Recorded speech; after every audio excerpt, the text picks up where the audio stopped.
बिस्मिल्लाहिर्रहमानिर्रहीम अस्सलाम वालेकुम अवां जे पंहिंजे प्रोग्राम सलाम सिंध में अवां सभिनी खे भली कार चवंदो सिंध टीवी तां ही प्रोग्राम अवां रोज़ ॾिसंदा आहियो ऐं रोज़ अवां खे हिन प्रोग्राम जो हूंदो आहे शिद्दत सां इंतज़ार। सो अवां जे इंतज़ार खे मद्देनज़र रखी असां सोचींदा आहियूं ऐं कोशिशि बि कंदा आहियूं त बिना कंहिं इंतज़ार जे या बिना कंहिं देर जे अवां सां हम कलाम थियूं, पर कॾहिं कॾहिं थींदो आहे ज़िंदगी। ख़ैर अॼुकल्ह त कराची में ख़ासि करे ट्रैफ़िक एतिरी जाम आहे जो माण्हू निकिरे थो जॾहिं घर खां त यकीन कयो जेकॾहिं अधु कलाक जो पंधु आहे त उनखे तय करण में कलाक लॻी थो वञे ऐं यकीनन इन जे पोयां कुझु असांजूं कोताहियूं बि आहिनि, कुझु मैनेजमेंट जूं बि आहिनि ऐं उन्हनि सभिनी खे मिली करे पंहिंजो बेस्ट ॾियणु खपे, कोशिशि करणु खपे त पंहिंजी ज़िंदगी खे या पंहिंजे रसनि खे कम अज़ कम हमवार कनि त जे हलण में उन्हनि खे ॾुखियाई न थिए।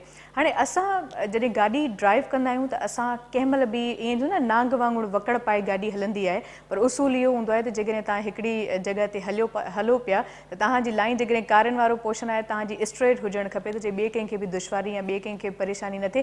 पर अक्सर ईअं थींदो आहे त हेॾां बस आहे, हेॾां कार आहे, हेॾां कंटेनर आहे, विच मां वरी बाइक वारो पियो निकिरे, वरी होॾां साइकिल वारो पियो निकिरे, सम्झ ई न ईंदी आहे त हीअ रोड आहे या छा आहे। को उसूल कोन आहे, को कानून कोन आहे। माण्हू सम्झनि था त बसि हुकूमत असांजे लाइ कमु कोन पई करे, पर असां छा पिया कयूं, पंहिंजी ज़िंदगी खे पाण बि त ख़तरे में विधो आहे। अच्छा, ख़तरे तां हिकिड़ी ॿी ॻाल्हि जेको अॼु असांजो ख़ासि मौज़ू बि आहे, ख़ासि टॉपिक बि आहे, मूंखे मां ज़रूरु चाहींदसि तव्हां सां शेयर कयो वञे।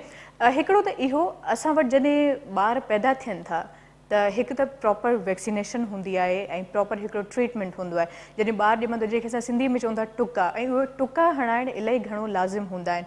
ऐं कुझु बीमारियूं अहिड़ियूं आहिनि जीअं लाखड़ो आहे, उरड़ी आहे या स्किन सां रिलेटेड ॿिया जेके मसइला आहिनि ॿारनि में ख़ासि करे कॉमन आहिनि ऐं थींदा रहंदा आहिनि अक्सर, त उन हवाले सां अॼुकल्ह ॿारनि खे टुका लॻनि था। त जेकॾहिं पैदाइश वक़्तु ई ॿारनि खे उहे टुका लॻी वञनि त ॿारु मुख़्तलिफ़ बीमारियुनि खां बची सघे थो। पर असां वटि छा थींदो आहे त असां वटि वरी ज़हननि में अजीब व ग़रीब ॻाल्हियूं हूंदियूं आहिनि त हाणे टुका हणाइण सां हे थी पवंदो, टुका हणाइण सां हो थी पवंदो, यानी की ख़बर न आहे। पंहिंजी डॉक्टरी हर कंहिंखे हलाइणी हूंदी आहे। इन करे ॿारु वीचारो जॾहिं वॾो थींदो आहे त सभ खां वधीक जेको नुक़सानु थींदो आहे या तकलीफ़ थींदी आहे उन वीचारे मासूम ॿार खे थींदी आहे। यानी की माउ पीउ जी हिकिड़ी मामूली ग़लती ऐं उनजी जेका सज़ा आहे उहो वीचारो ॿारु ज़िंदगी भर भोॻींदो आहे। सो बराए महिरबानी ईअं न कंदा कयो। ख़ैर असांजो कमु आहे अवेयरनेस ॾियणु ऐं असां ॾींदासीं ऐं अव्हांजो कमु आहे उन ते अमल करणु। सो असां कोशिशि कंदासीं त अॼु इन्हनि शयुनि ते ॻाल्हायूं। उन खां पोइ शुगर अॼुकल्ह इलाही घणी आम आहे, इलाही घणी कॉमन थी वई आहे ऐं मां सम्झां थी त हर घर में अॼुकल्ह इहो मर्ज़ आहे। हाणे अक्सर चयो वेंदो आहे त सिर्फ़ु इहो मिठे खाइण जे करे शुगर थिए थी, पर ईअं कोन आहे। इन जे पोयां इलाही कारण आहिनि, असांजूं इलाही लापरवाहियूं आहिनि, इलाही बेहतियात तरीक़े सां जेका असां ज़िंदगी गुज़ारियूं पिया, उहे सभई शयूं असांजे बीमारियूं जेकॾहिं असां बीमार थियूं था त उन्हनि जी वजह बणिजनि थियूं। त शुगर जा क़िस्म आहिनि ऐं जेकॾहिं अव्हांखे फौरी तौर ते ख़बर पइजी थी वञे त तव्हां ट्रीटमेंट कराए सघो था, पर उनजे लाइ ज़रूरी आहे त कंहिं अव्हां सुठे डॉक्टर ताईं पहुचो। उन खां पोइ वरी छा थींदो आहे त अक्सर को ज़ख़म रसंदो आहे जॾहिं इंसान खे, या फ़र्ज़ु कयो जिस्म ते को धकु लॻंदो आहे त छा थींदो आहे त उहो मरीज़ जो एतिरो पेचीदा थी वेंदो आहे जो चवंदा आहिनि त उहो ज़ख़म एतिरो जल्दी छुटंदो कोन आहे। ऐं जेकॾहिं वरी सही डॉक्टर नथो मिले अव्हांखे, फ़र्ज़ु कयो डंग में धकु लॻो आहे, ॿांह में धकु लॻो आहे, त अक्सर अव्हांजे जिस्म जा उहे हिसा कटिया बि वेंदा आहिनि। त इहो हिकिड़ी अजीब शयूं आहिनि जिन खे मुंहिंजे ख़्याल में त हाणे त दुनिया एतिरी स्ट्रॉन्ग थी वई आहे, एतिरी तेज़ थी वई आहे ऐं हर शइ में टेक्नोलॉजी माशाल्लाह एतिरी ज़बरदस्त तरीक़े सां कमु करे पई। उनजे बावजूदि असां जेकॾहिं उन्हनि शयुनि खे पंहिंजी ज़िंदगी में शामिलु नथा कयूं या उन्हनि मां जेकॾहिं असां फ़ाइदो नथा हासिलु कयूं त मुंहिंजे ख़्याल में इहा सरासर नाइंसाफ़ी आहे। पंहिंजे पाण सां ऐं पंहिंजे पाण सां दुश्मनी असां पाण ई था कयूं, केरु ॿियो नथो करे। सो बराए महिरबानी पंहिंजे पाण सां दुश्मनी न कयो, पंहिंजे पाण सां सॼाइप कयो, छो जो अव्हांजी ज़िंदगी आहे। अव्हां जेकॾहिं ख़ुशि हूंदो त फ़र्ज़ु कयो जेकॾहिं मां ख़ुशि आहियां त मां अव्हांजे साम्हूं जेकॾहिं ॻाल्हायां थी त मां ख़ुशी ख़ुशी ॻाल्हाईंदसि, पर जेकॾहिं ज़हनी तौर ते जिस्मानी तौर ते मां बीमार हुजां त पोइ उहे जेके शयूं आहिनि, उहे जेके कैफ़ियतूं आहिनि, उहा जेका अज़ियत आहे, तकलीफ़ आहे, उहे सभई शयूं हिते फील थींदियूं ऐं उन खां पोइ ज़िंदगी केतिरी मुश्किल थी वेंदी ॿियनि माण्हुनि जे लाइ। उन्हनि सां गॾु रहण करे केतिरियूं शयूं डिफ़िकल्ट थी वेंदियूं आहिनि, उन शयुनि खे मैनेज करणु इहो यकीननि पंहिंजे जाइ ते हिकिड़ो ॾुखियो मरहलो आहे। सो मां हमेशह हिकिड़ी ॻाल्हि चवंदी आहियां त तव्हां भले दुनिया जो हर कमु कयो, पर जेकॾहिं तव्हां पंहिंजी जीअ जी नथा कयो त अव्हां कुझु कोन कयो आहे। भले अव्हां डॉक्टर ठही वञो, पायलट ठही वञो, अव्हां जेको ख़्वाबु ॾिठो आहे उनखे तव्हां अचीव करे वठो, पर जेकॾहिं तव्हांजी सिहत ठीकु न आहे त यकीन कयो अव्हां उन कम खे इंसाफ़ सां नथा करे सघो ऐं उन में हमेशह अव्हां नाइंसाफ़ी कंदा ई रहंदो, मोकल कंदो त लाज़िम आहे उहो नुक़सानु थींदो। सो ख़ैर असां सां गॾु डॉक्टर बि मौजूदु आहे ऐं उन्हनि सां मुंहिंजी मुलाक़ात कराईंदासीं अव्हांखे ॿुधाईंदी हलां त ज़िंदगी में मिठो बि इलाही घणो ज़रूरी आहे ऐं ख़ासि करे जॾहिं कैडबरी डेयरी मिल्क जी ॻाल्हि कयूं था त इलाही घणो मिल्की आहे, क्रीमी आहे, चॉकलेटी आहे, एॾो ज़बरदस्त हिन जो फ्लेवर आहे। तव्हां जॾहिं घरनि में खाईंदो, बल्कि अव्हां खाधो आहे, मूंखे ख़बर आहे, छा करे जो एतिरो फेमस ब्रांड आहे ऐं तव्हांजे घरनि में ज़रूरु ईंदो आहे। ॿार हुजनि, वॾा हुजनि, नंढा हुजनि, सभई खाईंदा आहिनि, इलाही शौक़ सां खाईंदा आहिनि, छा करे जो एतिरो ज़बरदस्त आहे। सो ज़िंदगी में मिठो इलाही ज़रूरी आहे। इहा ॻाल्हि बिल्कुलु छॾे ॾियो त मिठो खाईंदासीं त असांखे का बीमारी थी पवंदी। ॿिया एहतियात जेकॾहिं कयो था त ज़िंदगी आसानी सां गुज़री वेंदी। सो चॉकलेट्स आहिनि, चॉकलेट्स बि खाईंदासीं ऐं असां कचेरी खे बि अॻिते कंटिन्यू कंदासीं। त अञा ब्रेक जो त मुंहिंजे ख़्याल में टाइम न थियो आहे न? ठीकु आहे।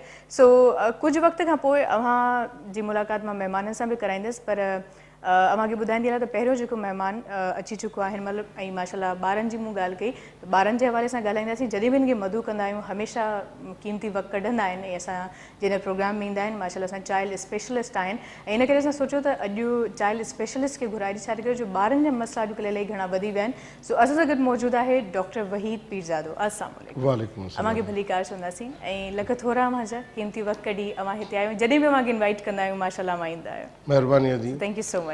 तव्हांजो थोराइतो आहियां जो तव्हां वक़्तनि ब वक़्तनि सॾाईंदा आहियो ऐं सिर्फ़ु इन ई करे न त पंहिंजूं वेही ॻाल्हियूं कयूं, पर उन्हनि मारूड़नि माण्हुनि, उन्हनि मिसकिननि माण्हुनि जूं जेके ॿहिराड़ियुनि में आहिनि या उन्हनि भेनरुनि खे कुझु आगाही ॾिजे जीअं तव्हां पंहिंजो ज़िक्र कयो त ज़िंदगी आसान थी सघे थी अगरि थोरियूं थोरियुनि ॻाल्हियुनि ते असां अमल कयूं ऐं उहे नंढियूं नंढियूं ॻाल्हियूं जेके आहिनि अॻिते हली पेचीदा थियनि थियूं पियूं ऐं पंहिंजी जान बि बचाए सघूं था, पंहिंजे बचनि जी जान बचाए सघूं था पिया। अच्छा डॉक्टर साहब, मां चाहींदसि असां बिना कंहिं वक़्त खे ज़ाया किए पंहिंजे कचहरी खे असां अॻिते वधायूं। कॉल्स बि यकीननि ईंदियूं त वक़्तनि वक़्तनि असां वठंदासीं। सभ खां जेको अहम अॼुकल्ह इशू आहे त हालांकि एतिरी अवेयरनेस अची चुकी आहे, पोइ बि अॼुकल्ह ॻोठाणनि इलाइक़नि में ॿारनि खे टुका नथा हणाया वञनि, जंहिंजे करे बीमारियूं थियनि थियूं ऐं पोइ उरड़ी लाखड़ो अहिड़े क़िस्म जूं शयूं। अदी बदकिस्मती आहे त असां वटि ॿियनि शयुनि जी खोट अञा घणी आहे। इदारा ठही विया आहिनि पर इदारनि मां उहे मां ईअं चवंदुसि त उहे तालिब इल्म निकिरनि कोन था, उन्हनि अदियुनि खे उहा तालीम मिले कोन थी। असां वटि तालीम जो फ़िक़दान तमामु घणो आहे, छो जो जेके इमारतूं ठाहियूं आहिनि गवर्नमेंट, असां उन्हनि खे प्रॉपर तरीक़े सां यूटिलाइज़ कोन था कयूं।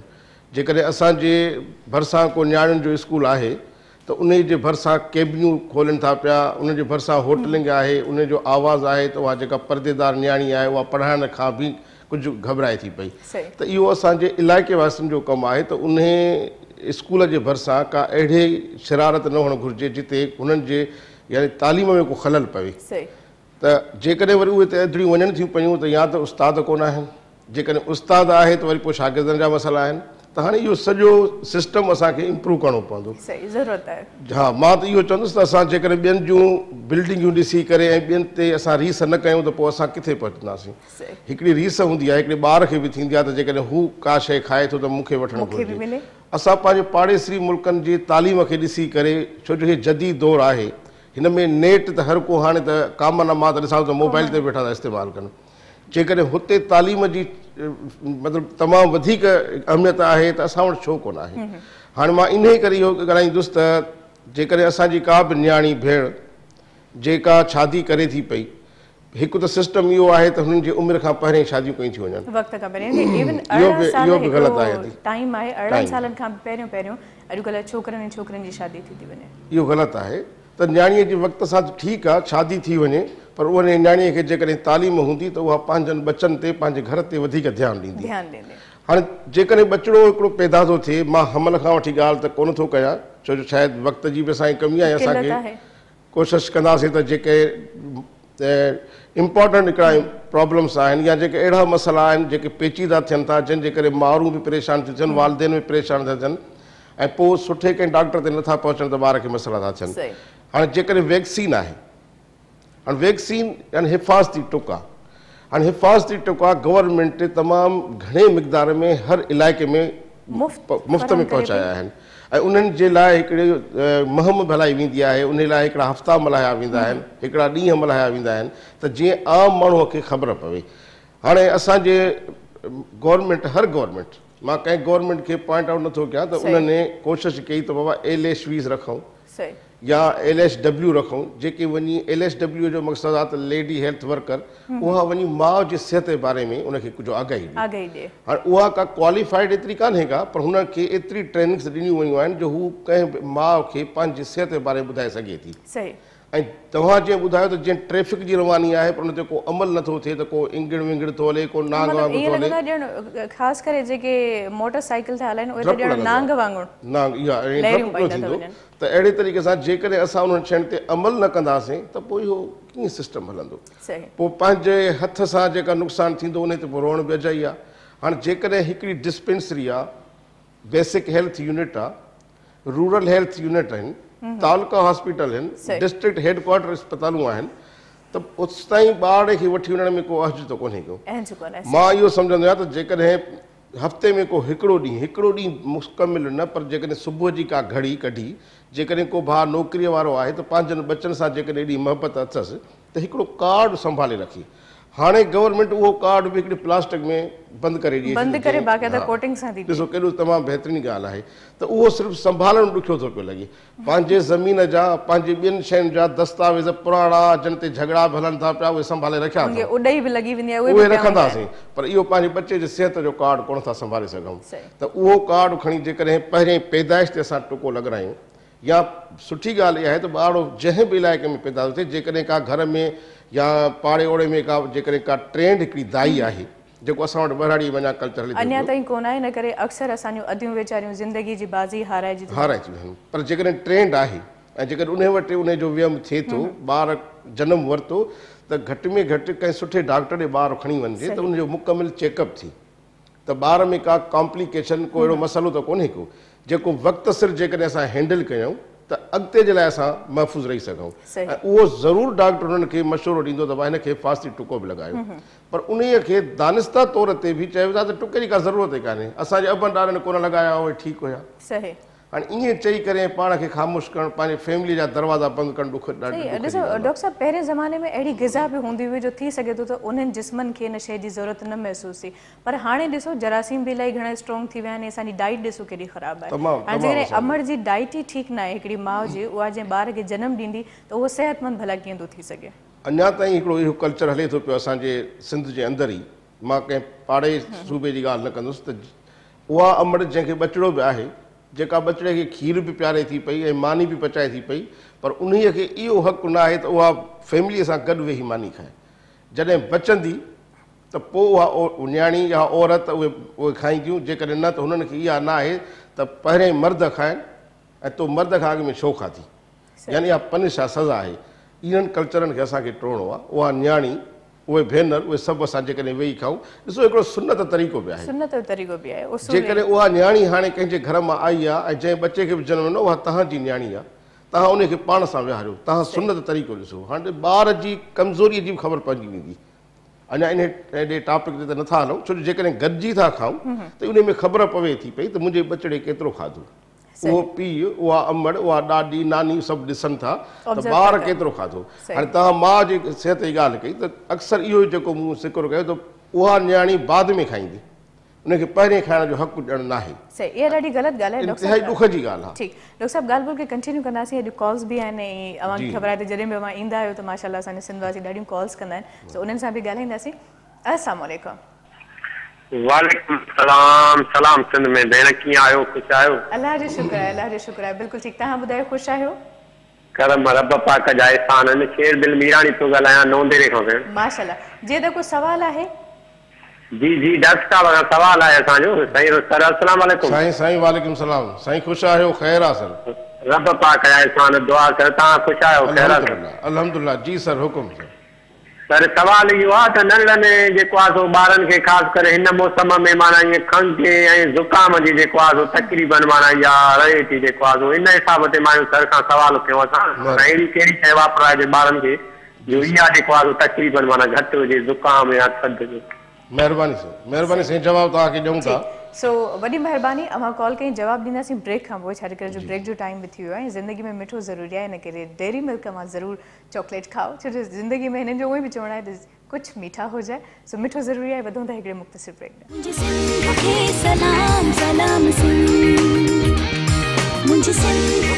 सलाम सलाम सुन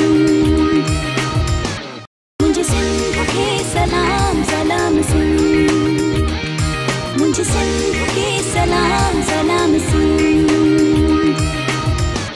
जी व्यूवर्स हिकिड़ो मुख़्तसिर ब्रेक खां पोइ अवां जी ख़िदमत में हाज़िर आहियूं ऐं जिन बीमारियुनि जे हवाले सां असांजी ॻाल्हि ॿोल हले पई उन मौज़ू खे असां अॻिते वधाईंदासीं पर हिकिड़े नए महिमान असांखे जॉइन कयो आहे ऐं उन्हनि सां असां गुफ़्तगू कंदासीं हिकिड़ो त असां सां गॾु डॉक्टर वहीद पीरज़ादो साहिबु मौजूदु आहे जेको चाइल्ड स्पेशलिस्ट आहे पर हाणे जे महिमान जॉइन कयो आहे उहो माशाल्लाह तमामु पहिरीं ॻाल्हि त इहा आहे त काफ़ी यंग आहिनि ऐं यंग एज में एतिरो सुठो कमु कनि पिया ख़ासि करे शुगर जे हवाले सां ऐं शुगर जे हवाले सां काफ़ी अरसे खां कमु कनि पिया ख़ासि करे अमेरिका में रहंदा हुआ उते ई उनजी तालीम तरबियत थी आई हाणे माशाल्लाह पाकिस्तान शिफ्ट थिया आहिनि ऐं हिते हाणे उन्हनि सोचियो आहे त पाकिस्तानी अवाम जी ख़िदमत कई वञे इन हवाले सां मुख़्तलिफ़ यूनिवर्सिटीज़ में मुख़्तलिफ़ कॉलेजिस में ऐं मुख़्तलिफ़ इलाइक़नि में वञी करे लेक्चर बि ॾींदा आहिनि ऐं उते वञी कैंपियूं बि क़ाइमु कंदा आहिनि जेको मुंहिंजे ख़्याल में त अॼोके दौर में हिकिड़ो इलाही सुठो स्टेप आहे जो एतिरी यंग एज में आम माण्हुनि जी ख़िदमत कई थी वञे आम माण्हू जे लाइ पंहिंजे पाण खे हिननि अर्पियो आहे उन्हनि माण्हुनि जे लाइ एतिरो कमु कनि था त मुंहिंजे ख़्याल में त इन खां वॾी का ख़िदमत ऐं इन खां वधीक को सुठो कमु थी नथो सघे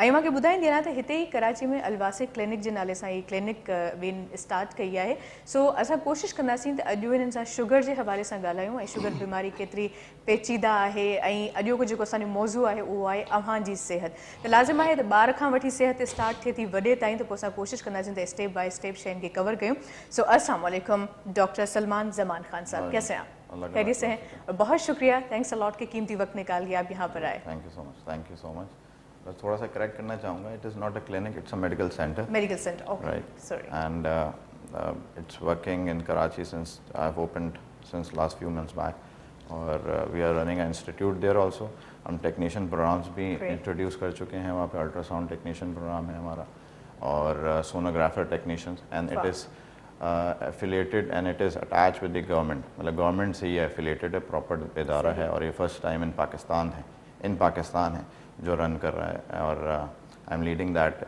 सेंटर और उसके अलावा जैसा आपने पहले इंट्रोडक्शन दिया है कि I am also dealing in diabetology sugar में भी बड़ा काम कर रहा हूँ और चाहता हूँ ये प्लेटफॉर्म्स इसलिए यूज़ कर रहा हूँ यहाँ टाइम इसलिए दे रहा हूँ हमारा टाइम बड़ा कीमती होता है पेशेंट्स के साथ ताकि लोगों को अवेयरनेस हो व्हाट इज़ शुगर और शुगर के बारे में उनको उनके लेवल पर आके हम समझाएं क्योंकि आम आवाम जो है हमारी अपर क्लास को तो बहुत नॉलेज है शुगर के बारे में बिल्कुल मगर मिडिल क्लास और लोअर क्लास जो है उसके इतनी नॉलेज नहीं तो उसकी अवेयरनेस के लिए आपके जो प्रोड्यूसर साहब हैं he is doing a very good job great job और वो भी ये चाहते हैं कि ये भी एक मशवरा भी एक सदका जारिया होता है और बस लोगों तक हमारी बात कन्वे करना लोगों को बल्कि सलमान हम हमेशा कोशिश करते हैं कि इस तरह के शोज़ करो अक्सर हम इसी वजह से डॉक्टर वहीद को भी हमेशा मदऊ करते हैं कि उनसे भी मुखातिब हूँ क्योंकि बच्चों की सेहत बड़ों की सेहत हमारे लिए बहुत ज़्यादा ख़ास है तो कोशिश करते हैं कि बस अवेयरनेस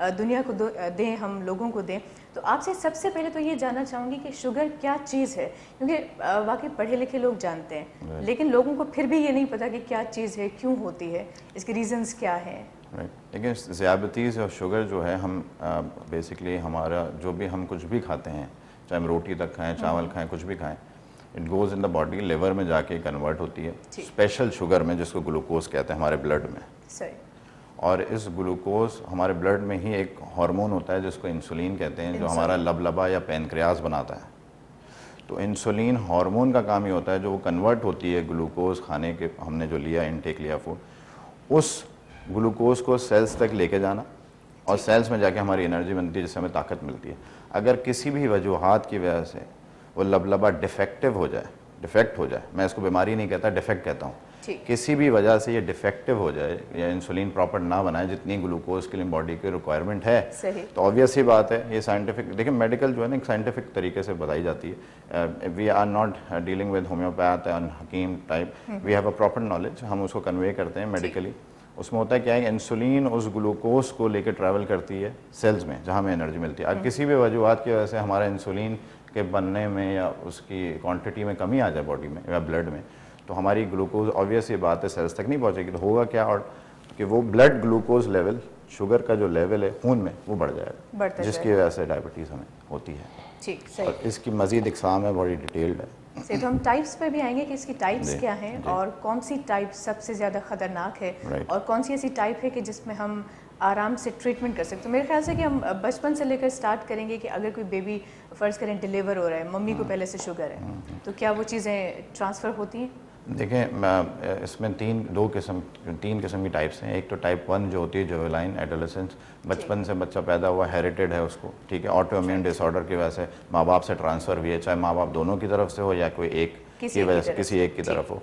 तो होता क्या है कि वो उसका पैनक्रियास बचपन से डिफेक्टिव होता है और यंग एज तक ही डिफेक्टिव, मतलब वो कंटिन्यूसली डिफेक्टिव रहता है। तो ऐसे पेशेंट्स को हम इनिशियली यंगर स्टेज में इंसुलिन पे डाल देते हैं और वो इंसुलिन लेता रहता है पूरी ज़िंदगी और अपनी शुगर कंट्रोल में रखता है और नॉर्मल ज़िंदगी गुजारता है। अच्छा, एक दूसरी किस्म की डायबिटीज़ होती है जिसको टाइप 2 कहते हैं, वो अबव 40 अबव 50 एडल्ट्स में होती है, ज़्यादातर पाकिस्तान में उसका रेशो ज़्यादा है और उसमें यही होता है कि आपका जो भी इंसुलिन है वो बनती नहीं है उतनी मिकदार में जितनी बॉडी को रिक्वायरमेंट होती है, मतलब पैनक्रियास लबलबा उतना इंसुलिन नहीं बना रहा होता किसी भी वजह से, अगर डिफेक्टिव हो जाए तो उससे होता क्या है कि वही ब्लड ग्लूकोज लेवल बढ़ जाता है। तीसरी जिसका आपने सवाल किया है वो होती है जेस्टेशनल डायबिटीज़ और वो होता है क्या है, ड्यूरानिया प्रेगनेंसी माँ को डिटेक्ट होती है और उसमें होता ये है कि हम माँ को वॉच रखते हैं प्रेगनेंसी टर्मिनेट करने के बाद 40 दिन तक कि भाई माँ भी तो नहीं डायबिटिक बन रही है और फर्दर ऑन उनकी फर्दर लाइफ में भी हम उनको देखते हैं। और इसी तरह वो बच्चे भी अगर एक दफ़ा डायग्नोज हो जाए फिर वो सेटल डाउन हो जाती है आफ्टर 40 डेज़ बाद, मगर ये भी होता है कि वो बच्चे भी जो पैदा होते हैं उनको भी हमें चेक एंड बैलेंस में रखना पड़ता है। तरीक़ेकार तो यही है, तरीक़ेकार तो ये, मगर पाकिस्तान में ऐसा बहुत कुछ नहीं होता क्योंकि सबसे इम्पॉर्टेंट बात यह है कि मेडिकल फैसिलिटी हमारे यहाँ एक एक्सपेंसिव फैसिलिटी तस्वर की जाती है। हमारे यहाँ क्या, दुनिया में हर जगह पे, अमेरिका में भी हर जगह जहाँ से मैं आया हूँ, तो मेरा आने का मेन मकसद, अमेरिका को छोड़ के यहाँ आने का मकसद ही यही था कि मैं यहाँ के लोगों को सर्व करूँ और उनको नीड नहीं है मेरी, उनको मेरी नीड नहीं, यहाँ मेरी नीड है। और मैं समझता हूँ 60% आबादी इस वक्त भी पाकिस्तान में डायबिटीज़ का शिकार है। बिल्कुल ठीक। तो डॉक्टर सलमान और डॉक्टर वहीद आपसे बातचीत करेंगे, लेकिन एक कॉल है, देखते हैं कि कौन है हमारे साथ। अस्सलाम वालेकुम। अदी अस्सलाम वालेकुम। वालेकुम अस्सलाम। जी अदी पंहिंजो नालो ॿुधायो छा सवाल आहे अदी? मां सना आगा थी ॻाल्हायां अदी, कराची मां। जी अदी सवाल ॿुधायो पंहिंजो। जी जी, मुंहिंजो नालो सना आगा आहे। जी जी अदी, सना साहिबा। जी, मां डॉक्टर साहब सां डायबिटीज़ वारे सां ॻाल्हाइणो आहे। अॼु मां जॾहिं इंजेक्शन हणां थी इंसुलिन जी के मूंखे ॾाढा ईअं न ॻोड़नि वांगुरु थी था वञनि जंगनि में न, मां ॾाढी डिस्टर्ब आहियां। महिरबानी करे मूंखे थोरी मालूमात खपे थी, महिरबानी कजो। ठीकु, यानी कि तव्हांखे शुगर आहे, तव्हां इंसुलिन ते आहियो ऐं तव्हांखे ॼंगुनि में ॻोड़ा थी था वञनि। जी, मां सुबुह शाम हणंदी आहियां। मां यानी मॉर्निंग में जेको आहे सो 15 ऐं राति जो जेको आहे 20। महिरबानी करे मूंखे डॉक्टर साहब सां थोरो ॻाल्हाइणो आहे। ठीकु अदी, कहिड़े इलाइक़े खां कॉल कई आहे? न, जगह कहिड़ीअ ते इंसुलिन? असां कराची मां ॻाल्हायो था, क्रिप्टन मां। हाँ, साइट, क्योंकि वो पेशेंट का यही क्वेश्चन है कि जो मैं इंजेक्शन लगवा रही हूँ तो वहाँ पर एब्सेस टाइप का कुछ बन जाता है, तो टेक्निक की बात होगी या मायने ही कर चुका थी। हाँ, पूछो तो साइट कहिड़ी जगह साइट और इंसुलिन कौन सी इस्तेमाल कर रहे हैं रेगुलर से? अच्छा अदी, इंजेक्शन कहिड़ी जगह ते हणंदियूं आहियो या हणाईंदियूं आहियो? जी, असां सुबुह जो हणंदा आहियूं मॉर्निंग में। अदी कहिड़ी जगह? जंग ते थाइस ते हणंदी आहियां। अच्छा, थाइस पे लगा रहे हैं? थाइस ते। ठीक है। जी, थाइस ते सुबह जो भी शाम जो भी। अदी इंसुलिन कहिड़े क़िस्म जी आहे, कुछ खबर? को भला हे गोड़न वांगुर छो थी वेंदा आहिनि स्किन ते? अदी सना तव्हां खां इहो पुछूं था तो वा इंसुलिन कहिड़ी क़िस्म जी आहे? इंसुलिन जो इहो ई पुछणो हुयो, महिरबानी करे असांखे ॿुधाइजो। अच्छा, वॾी महिरबानी, लख थोरा अवां कॉल कई, अवांखे ऑन ईयर जवाब ॾींदा, ठीक है? ऐसा ये इनके इंसुलिन पे हैं, लेकिन थाइस पे ये इंजेक्शन करती हैं इंसुलिन की, लेकिन मेरे ख्याल से कि टांगों में गुठलियाँ बन जाती हैं। और देखिए, ये चेक करना पड़ेगा पहली बात तो ये कौन सी इंसुलिन इस्तेमाल कर रही हैं, डोजेज क्या है। हाँ, वो ही नहीं बताया, हमने पूछा उनसे। 2 टाइम यूज करती हैं, इसीलिए तो आज हम आए हैं इसी चीज को मैंने अवेयर कराने के लिए। खुद रिपीट किया कि कौन सी टाइप है ताकि हमें आसानी हो। तो डॉक्टर साहब सही है, वही साहब ने माशाल्लाह बड़ी हेल्प कर दी। लेकिन जो एब्सेस की बात कर रही हैं तो वो बात यही है, पहले तो इसकी अलामत में एक अलामत भी यही है कि अगर फुट्स को, पाँवों को, या ऐसे पेशेंट जो डायबिटिक होते हैं और अनकंट्रोल्ड जिनकी शुगर होती है, जिनकी कंट्रोल सही नहीं होती, तो होता क्या है, अगर किसी भी किस्म का ज़ख़म बन जाए कहीं पे भी, पाँव में कहीं पे भी, तो होता क्या है, वो अगर ट्रीट जब ही हो सकता है जब शुगर कंट्रोल हो। पहले हमें शुगर कंट्रोल करनी है और साथ साथ उसकी ड्रेसिंग करनी है, उसको बेहतर करना है। सही। अगर हमने उसकी शुगर कंट्रोल नहीं की और हम जख्म पे लग गए उसको ठीक करने में, वो कभी भी ठीक नहीं होगा, कभी भी ड्राई नहीं होगा। उसका फिर प्रोसीजर होता है, उसमें एंटीबायोटिक्स साथ में दी जाती हैं, सब कुछ करा जाता है, ड्रेसिंग्स की जाती हैं, मगर ज़रूरी है उसके लिए पहले शुगर जो अनकंट्रोल्ड है उसको शुगर कंट्रोल किया जाए। अच्छा, अमूमन जो पेशेंट इंसुलिन ले रहे होते हैं डिफरेंट डॉक्टर से, उनको लगता है कि we are in a control state, हम कंट्रोल्ड हैं, मगर ऐसा नहीं होता। अगर ऐसा होगा तो फिर वो एब्सेस या जो भी जख्म है वो फ़ौरन हील हो जाएगा, और या वो अपने डॉक्टर जो भी कंसर्न कर रही हैं वहाँ जाके उनको कंसर्न करें। इसके लिए उनको दिखाना ज़रूर पड़ेगा, और दिखाने के बाद ही हम बता सकते हैं किस स्टेज का वो एब्सेस है, क्या प्रॉब्लम है, कैसा जख्म है, और शुगर के स्टेटस क्या है। सही। And it will take time. सही। सो बातचीत को कंटिन्यू करेंगे, लेकिन देखते हैं कि कौन है लाइन पर हमारे साथ मौजूद। अस्सलाम वालेकुम। वालेकुम अस्सलाम। मेरा मिस फयाज सैयद बात कर रहा हूँ नवाफिया सिंध से। जी सर, क्या सवाल तो है? मेरा क्वेश्चन डॉक्टर साहब से ये कि मेरा बच्चा है जिसकी उम्र अभी तो 5 साल है, 2.25 साल से इसकी एज थी, उसको डायबिटिक इंसिपिड था, और डॉक्टर जमाल रजा साहब हैं कराची में जो स्पेशलिस्ट हैं चाइल्ड के, उनसे ट्रीटमेंट चल रही है, लेकिन उनको एक ट्रीटमेंट दी जा रही है डेस्मोप्रेसिन ड्राफ्ट, नजल ड्राफ्ट, वो उनको हम कंटिन्यू दे रहे हैं। उसके बाद भी उसकी ग्रोथ जो होनी चाहिए बच्चे की वो ग्रोथ नहीं हो रही, और इसका इलाज कब तक चलेगा, इसका कोई लास्ट जो खत्म होने के लिए क्या पोजीशन है वो मालूम करना था डॉक्टर साहब से। डॉक्टर सलमान, आप कुछ पूछना चाहेंगे, मजीद कुछ कोई सवाल करना चाहेंगे? नहीं, देखिए वो जिस डॉक्टर को दिखा रहे हैं, he is a child specialist, he is purely trained for that, specifically उन्हीं को दिखाएं, उन्हीं से ये सवालात करें, या जैसे डॉक्टर साहब हमारे बैठे हैं ये भी तजुर्बा चाइल्ड स्पेशलिस्ट है, तो उससे भी इन लोगों से कंसर्न करें। इंसुलिन अगर उसको लग रही है तो वो लगती रहेगी, उससे कोई ताल्लुक नहीं है, बस शुगर कंट्रोल में रहना चाहिए। बाकी उसकी ग्रोथ क्यों नहीं हो रही वो उसके लिए चाइल्ड स्पेशलिस्ट हैं, बच्चों के डॉक्टर, ये ज़्यादा जी साईं महिरबानी, तव्हांजो सुठो सुवाल हो साईं। तव्हांखे डॉक्टर साहब ॿुधायो त जेका इंसुलिन आहे इहा त ॾियणी पवंदी ऐं उनखे मेंटेन करिणो पवंदो प्रॉपर डोज़ेज सां। इन सां गॾोगॾु उन ॿार जी वैक्सीन ते तवजो ॾियो ऐं ख़ासि तौर ते अधी हुनजी ग़िज़ा ते तवजो। जेकॾहिं हुनजी ग्रोथ मॉनिटरिंग आहे त असां ॾिसंदासीं त हुनखे सर्विंग केतिरी थी मिले, यानी घर में छा छा मिले थो पियो। जेकॾहिं घर में हुनखे जेको बि खाधो मिले थो ऐं उहो फुली न्यूट्रिशस आहे, जंहिंमें असांजूं सब्जियूं अची वञनि थियूं पियूं, तव्हां अहिड़े ॿार खे सब्जियुनि ते घणो आणियो, 2.5 सालनि जो ॿारु आहे त हुनजी ग्रोथ थी सघे थी पई, पर बजाए इन जे जो असां हुनखे छहर जे ॿाहिरियुनि शयुनि ते रखूं, जंहिंमें मुख़्तलिफ़ क़िस्म जा चिप्स, पेप्सी, सिलेंटीज़ वग़ैरह आहिनि, इन्हनि ते ईंदो त इहो ॿारु कॾहिं बि पंहिंजी ग्रोथ न अचीव कंदो, हासिलु न कंदो। तंहिंजे करे उनखे घर जो खाधो ॾियो ऐं डॉक्टर साहब तव्हांखे सुठो इलाजु ॾिए थो पियो, उन ते तव्हां थोरो अमल कयो। सही। अच्छा डॉक्टर साहब, कहिड़ियूं शयूं आहिनि मतिलबु ॿार लाइ ख़ासि करे जिन खां अवॉइड करणु खपे, न खाइणु खपनि? जी हाणे इहो वक़फ़े खां पहिरें सुवालु नओं तेरो खां भाउ कयो, उहो बि मुंतज़िर हूंदो, हिन ॻाल्हि में थोरो उनखे बि जवाबु ॾींदुसि। त ॾिसो, हीअ मौसम हिकिड़ी थधी आई आहे, सर्द मौसम आहे, असांजा ॿार पेरनि उघाड़े बि घुमनि था पिया, ॿाहिराड़ियुनि में हुजनि चाहे शहरनि में हुजनि, त उन थधि जो बि असरु थिए थो। नंबर ॿी ॻाल्हि इहा आहे त जेको ॿारड़ो घुमंदड़ फिरंदड़ आहे ऐं उहो जेकॾहिं थधो पाणी थो पीए या मुख़्तलिफ़ कुल्फ़ियूं थो इस्तेमालु करे हिन मौसम में बि, या मुख़्तलिफ़ क़िस्म जा जेके बि शरबत आहिनि, जूसिस आहिनि, स्लेटी पापड़ आहिनि, त उन्हनि सां उन्हनि ॿारनि जो गलो ख़राबु थो थिए। जेकॾहिं ॿार खे बुखार न आहे ऐं सिर्फ़ु खंघि आहे त को मसइलो न आहे, माना इहो एतिरो इन्फेक्शस न आहे, गलो ख़राबु थी सघे थो। त जेके ॿाहिरियां रिस्क फैक्टर जेके मूं हिन महिल ॿुधाया, तव्हां उन्हनि ते अमल कयो, उहे न ॾियो। हाणे इहे जेके चूसणियूं, स्लेंटियूं, पापड़ तव्हां हिकिड़े पासे रखो, त ज़ाहिर आहे जॾहिं ॿार खे जेका बुख लॻंदी उहो जेकॾहिं घर जो खाधो खाईंदो, पोइ छो न भत हुजे, चांवर हुजनि, मानी हुजे, सब्ज़ी हुजे, दाल हुजे, त उहे शयूं खाईंदो त उन जो वज़न बि वधंदो, कद बि वधंदो ऐं इन्हनि मूज़ी बीमारियुनि खां बची सघे थो। सही। ॿी ॻाल्हि आहे त घर में उहा कोशिशि कंदा कयो त सुठियूं शयूं पचाए करे ॿारनि खे खारायो त जे हू दिलि सां खाइनि। खैर ॾिसूं था त केरु आहे असां सां लाइन ते मौजूदु। अस्सलाम वालेकुम। जी अस्सलाम वालेकुम। वालेकुम अस्सलाम। जी जी मोहम्मद सलीम संजानी को ॻाल्हायां सागन मां। जी अदा, छा सवाल है? मुंहिंजो डॉक्टर साहब खां सवाल आहे त शुगर जे बारे में, सो आऊं डायरेक्ट डॉक्टर साहब सां ॻाल्हाइणु चाहियां थो। जी जी, मां बिल्कुल ॻाल्हाए सघूं था। जी डॉक्टर सलमान आपसे बात। जी डॉक्टर साहब अस्सलाम वालेकुम। वालेकुम सलाम जनाब। सर ये मेरे को अभी तकरीबन 2-3 मंथ हुए हैं हुई शुगर, तो फर्स्ट स्टेप में मुझे क्या करना चाहिए, इसके बारे में थोड़ी मालूमात करें। और मेरे 45 ईयर। बहुत अच्छा सवाल क्या था इनका? 2-3 महीने शुगर हुई? 2-3 महीने पहले इनको पता चला कि भाई इनको शुगर है, तो ये कह रहे हैं कि क्या मतलब अभी स्टार्ट है, ठीक है, तो क्या इनको कर एहतियात है, एहतियात क्या? जनाब आप ये बताइए, आप कोई दवाइयाँ इस्तेमाल करना शुरू की हैं आपने, anti diabetic? Hello, line drop हो गई इनके। खैर, इनका जवाब ये बहुत सिंपल है, इनको अगर ये डायबिटिक मेडिसिन ले रहे हैं तो ठीक है, जो भी अपने डॉक्टर को दिखा रहे हैं उसको दिखाएं।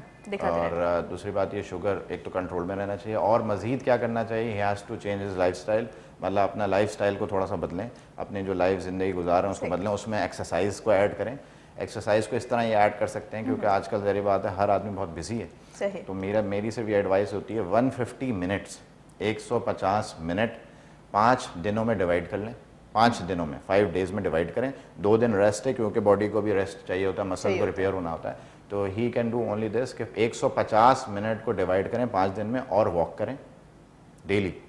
एक दूसरा सबसे इम्पॉर्टेंट रोल होता है डाइट का, जो हम ग़िज़ा खा रहे होते हैं, उसका भी आप आगे चलेंगे तो इनका सवाल होगा एक पूरा एक्साइटमेंट में चाहूंगी। देखें ये तो हमारे भाई एक थे जिनकी कॉल मिल गई, लेकिन बहुत सारे लोग इस वक्त मुंतजिर हैं कि हमें डाइट के हवाले से कुछ नहीं मैं थोड़ा सर मैं सिंधी में थोड़ा बता दूं कि उसने अपनी एज भी बताई है 40 मिनट्स, आपने बहुत अच्छा एक कैलेंडर दिया है उसको कि 150 मिनट्स अ वीक, एक हफ्ते में तव्हांखे 150 मिनट माना रोज़ाना अधु कलाक, हाणे पंहिंजे ज़िंदगीअ में 24 कलाकनि में अधु कलाक तव्हां कढंदो त तव्हांजी उमिरि एतिरी वॾी कान्हे का साईं, छो जो 45 उमिरि आहे, तव्हां अञा एज उन ते पहुता न आहियो, तव्हां तव्हां पौड़ा न आहियो, तव्हां अञा जवान आहियो, पर तव्हां साईंअ जे ॻाल्हियुनि ते इहो अमल कयो त हिकिड़ो अधु कलाक तव्हां रोज़ाना पंहिंजी एक्सरसाइज कयो हलण फिरण में। ऐं ॿियो सिर्फ़ु इहो न आहे त तव्हां मिठो खाधो ऐं तव्हांखे शुगर थी आहे, ॿिया जेके साईं ॿुधाया त ॿिए आहिनि जेके फैक्टर्स मिलनि था पिया, डिप्रेशन आहे के एंग्ज़ाइटियूं आहिनि या तव्हांजे मथां के आहिनि, त उन्हनि खे अवॉइड कयो, लाइफ स्टाइल चेंज कयो, रिलैक्स रहो, हर हिक सां मोहबत सां पेश अचो। कोशिश भाई साहब त डॉक्टर साहब खां पुछूं त छा सिर्फ मिठो खाइण ही शुगर जी वजह हूंदी है? अब देखते हैं कि लाइन पर कौन है हमारे साथ। अस्सलाम वालेकुम। वालेकुम सलाम जी, नालो ॿुधायो पंहिंजो सभ खां पहिरियों त। जी मां आयशा थी ॻाल्हायां कराची खां। जी दी आयशा, सवाल छा आहे मुंहिंजो जल्दी जल्दी? हा जी, हिकु त मूंखे इहो पुछणो आहे डॉक्टर वहीद फ़िज़ादा खां त जेके बिल्कुलु न्यू बॉर्न बेबीज़ आहिनि उन्हनि में कीअं डायबिटीज़ डिटेक्ट थींदी if mother is not diabetic? ठीकु आहे, मूंखे इहो पुछणो आहे। थैंक यू सो मच, तव्हां ॾाढो सुठो शो थो वणे माशाल्लाह तां। वरी महिरबानी मां पसंदि कयो, असांजे लाइ इन खां वधीक कुझु बि कोन आहे, सो वरी महिरबानी मां कॉल कई ऐं तव्हांजे सवाल जो जवाबु असां ॾींदासीं, पर हिकिड़े नंढड़े ब्रेक खां पोइ। सो वधंदासीं ब्रेक ॾांहुं, ॾिसंदा रहो सलाम सिंध। सलाम सलाम सिंध, मुंहिंजे सिंध खे सलाम सलाम सिंध, मुंहिंजे सिंध खे सलाम सलाम सिंध, मुंहिंजे सिंध खे सलाम सलाम सिंध। जी व्यूअर्स, हिकिड़े मुख़्तसिर ब्रेक खां पोइ असां अची चुका आहियूं ऐं चांहि बि असांजे सेट ते अची चुकी आहे कि न अव्हांजे घरनि में बि तयारु थी वई हूंदी। उन खां अलावा डेयरी मिल्क पिया आहिनि, चॉकलेट जेके मिल्की आहिनि, क्रीमी आहिनि ऐं चॉकलेटी आहिनि, इलाही ज़बरदस्त टेस्ट आहे, अव्हां ज़रूरु ट्राई कजो। ऐं उहे बि ज़िंदगी में मिठो ज़रूरी आहे, तॾहिं चवंदा आहिनि कुझु मीठा हो जाए। सो ब्रेक खां पहिरियों अधी हिकिड़ी मौजूदु हुई जंहिंजो सवाल ऐं उनजो जवाब बि असां ॾींदासीं, पर ॾिसूं था त केरु लाइन ते मौजूदु आहे। सो ॿई सवाल अची वञनि, उन खां पोइ वरी असां गुफ़्तगू खे अॻिते वधाईंदासीं। अस्सलाम वालेकुम। वालेकुम अस्सलाम। जी, केरु पिया ॻाल्हायो? अजी मंज़ूर पियो ॻाल्हायां, पूरी लाइन कटिजी वई। जी जी अदा, फरमायो, सवाल छा आहे मुंहिंजो? गुज़ारिश इहा आहे त मूंखे 92 खां शुगर आहे, हिन महिल 61 एज आहे मुंहिंजी। 51 एज आहे, 92 खां शुगर आहे। जी जी जी, उनमें इहो आहे त मूंखे कमज़ोरी ॾाढी थी वई अखियुनि जी ऐं पंहिंजो घुमण में थकावट जल्दी थिए थी पई। पोइ मां टैबलेट इस्तेमालु कंदो आहियां शुगर जी, अदा मां चाहींदसि डॉक्टर सलमान सां जेकॾहिं तव्हां मुखातिब थींदो, मां उनखे ॿुधायां थी त छा मसला है। इनको 92 से शुगर है और इस वक्त ये 51 के हैं, ट्रीटमेंट भी इनका चल रहा है लेकिन वीकनेस बहुत ज्यादा हो गई। कुछ जानना चाहेंगे मजीद? जी अस्सलाम वालेकुम सर, बोलिए। हाँ डॉक्टर साहब, गुजारिश ये है कि बहुत वीकनेस सी हो गई, कमजोरी हो गई, आंखों से भी जरा कुछ जिस्म में थकावट हो जाती है जल्दी में। मैं वॉक भी करता हूँ, प्रॉपर डाइट भी करता हूँ, काफी कोशिश करता हूँ, कंट्रोल होती है, 200 तक आ जाती है अपना रेंडर, कभी बढ़ जाती है 220-30। क्या आपका इसमें नाम क्या है आपका? जी सर, नाम आपका क्या है? सर आवाज साफ नहीं आ रही है, पता नहीं क्या प्रॉब्लम है। नालो ॿुधाए छॾियो प्लीज, नालो पंहिंजो ॿुधायो। नालो पंहिंजो मंजूर। अच्छा मंजूर साहब, अब बात यह है कि आप जिस तरह बता रहे हैं कि आपको वीकनेस रहती है, उसके बहुत सारे और भी फैक्टर्स हो सकते हैं, मगर अभी आप you are a diabetic patient, आप डायबिटिक पेशेंट पहले से हैं, इसका मतलब यह है कि यकीनन आपकी शुगर जो है कंट्रोल में नहीं होगी। ये शुगर की एक अलामत है वीकनेस, और जैसे आप मुझे खुद बता रहे हैं कि जी 200 कभी कभार 200 से ऊपर भी चली जाती है, तो वो कंट्रोल शुगर नहीं है, it should be below, it should be, मतलब ये शुगर 200 से नीचे रहना चाहिए आपकी। 180 170 भी हो तो हम कहेंगे जी नॉर्मल है। और ये भी हम रैंडम फिगर में बात कर रहे हैं कि खाने नाश्ते के 2 घंटे बाद या रात खाने के 2 घंटे बाद ये शुगर आपकी कम से कम 200 से नीचे रहना चाहिए। 200 और 150 के बीच में रहेगी तो हम उसको नॉर्मल कंसीडर सर आपसे कहाँ मिलना है आपको सब्सिडी? ये तो बहुत मतलब तफसीली बात। बिल्कुल ये तफसीली टॉपिक है और ये ऐसे हो भी नहीं सकता। मैं दवाइयाँ यहाँ पे बैठ के नहीं बता सकता, मैं सिर्फ डाइट प्लान्स बता सकता हूँ। खुदा ना खास्ता ये ना हो ना कि कोई पेशेंट समझे नहीं और गलत डोज ले ले, तो इसके लिए आपको मेरे पास मेडिकल सेंटर आना पड़ेगा। ये गुलशन इकबाल गुलशन चुरंगी पर है, वहाँ पे वाक़ अल वासे मेडिकल सेंटर के नाम से, और आप सिंध टीवी वालों से यहाँ से कॉन्टैक्ट नंबर ले सकते हैं इसका। ठीक अदा तव्हां असांजे ओबी मां कॉन्टेक्ट नंबर वठी सघो था, बाकी जेके डिटेल्स आहिनि अव्हांखे उते मिली वेंदियूं। ठीक है, वॾी महिरबानी अव्हां कॉल कई। जी सर, तो मैं चाहूँगी कि पहले भाई का जवाब दे दिया जाए, उसके बाद फिर सर से पूछेंगे जो हमारी बहन ने पूछा था कि भाई अगर माँ को शुगर हो तो क्या बच्चे को भी होगी?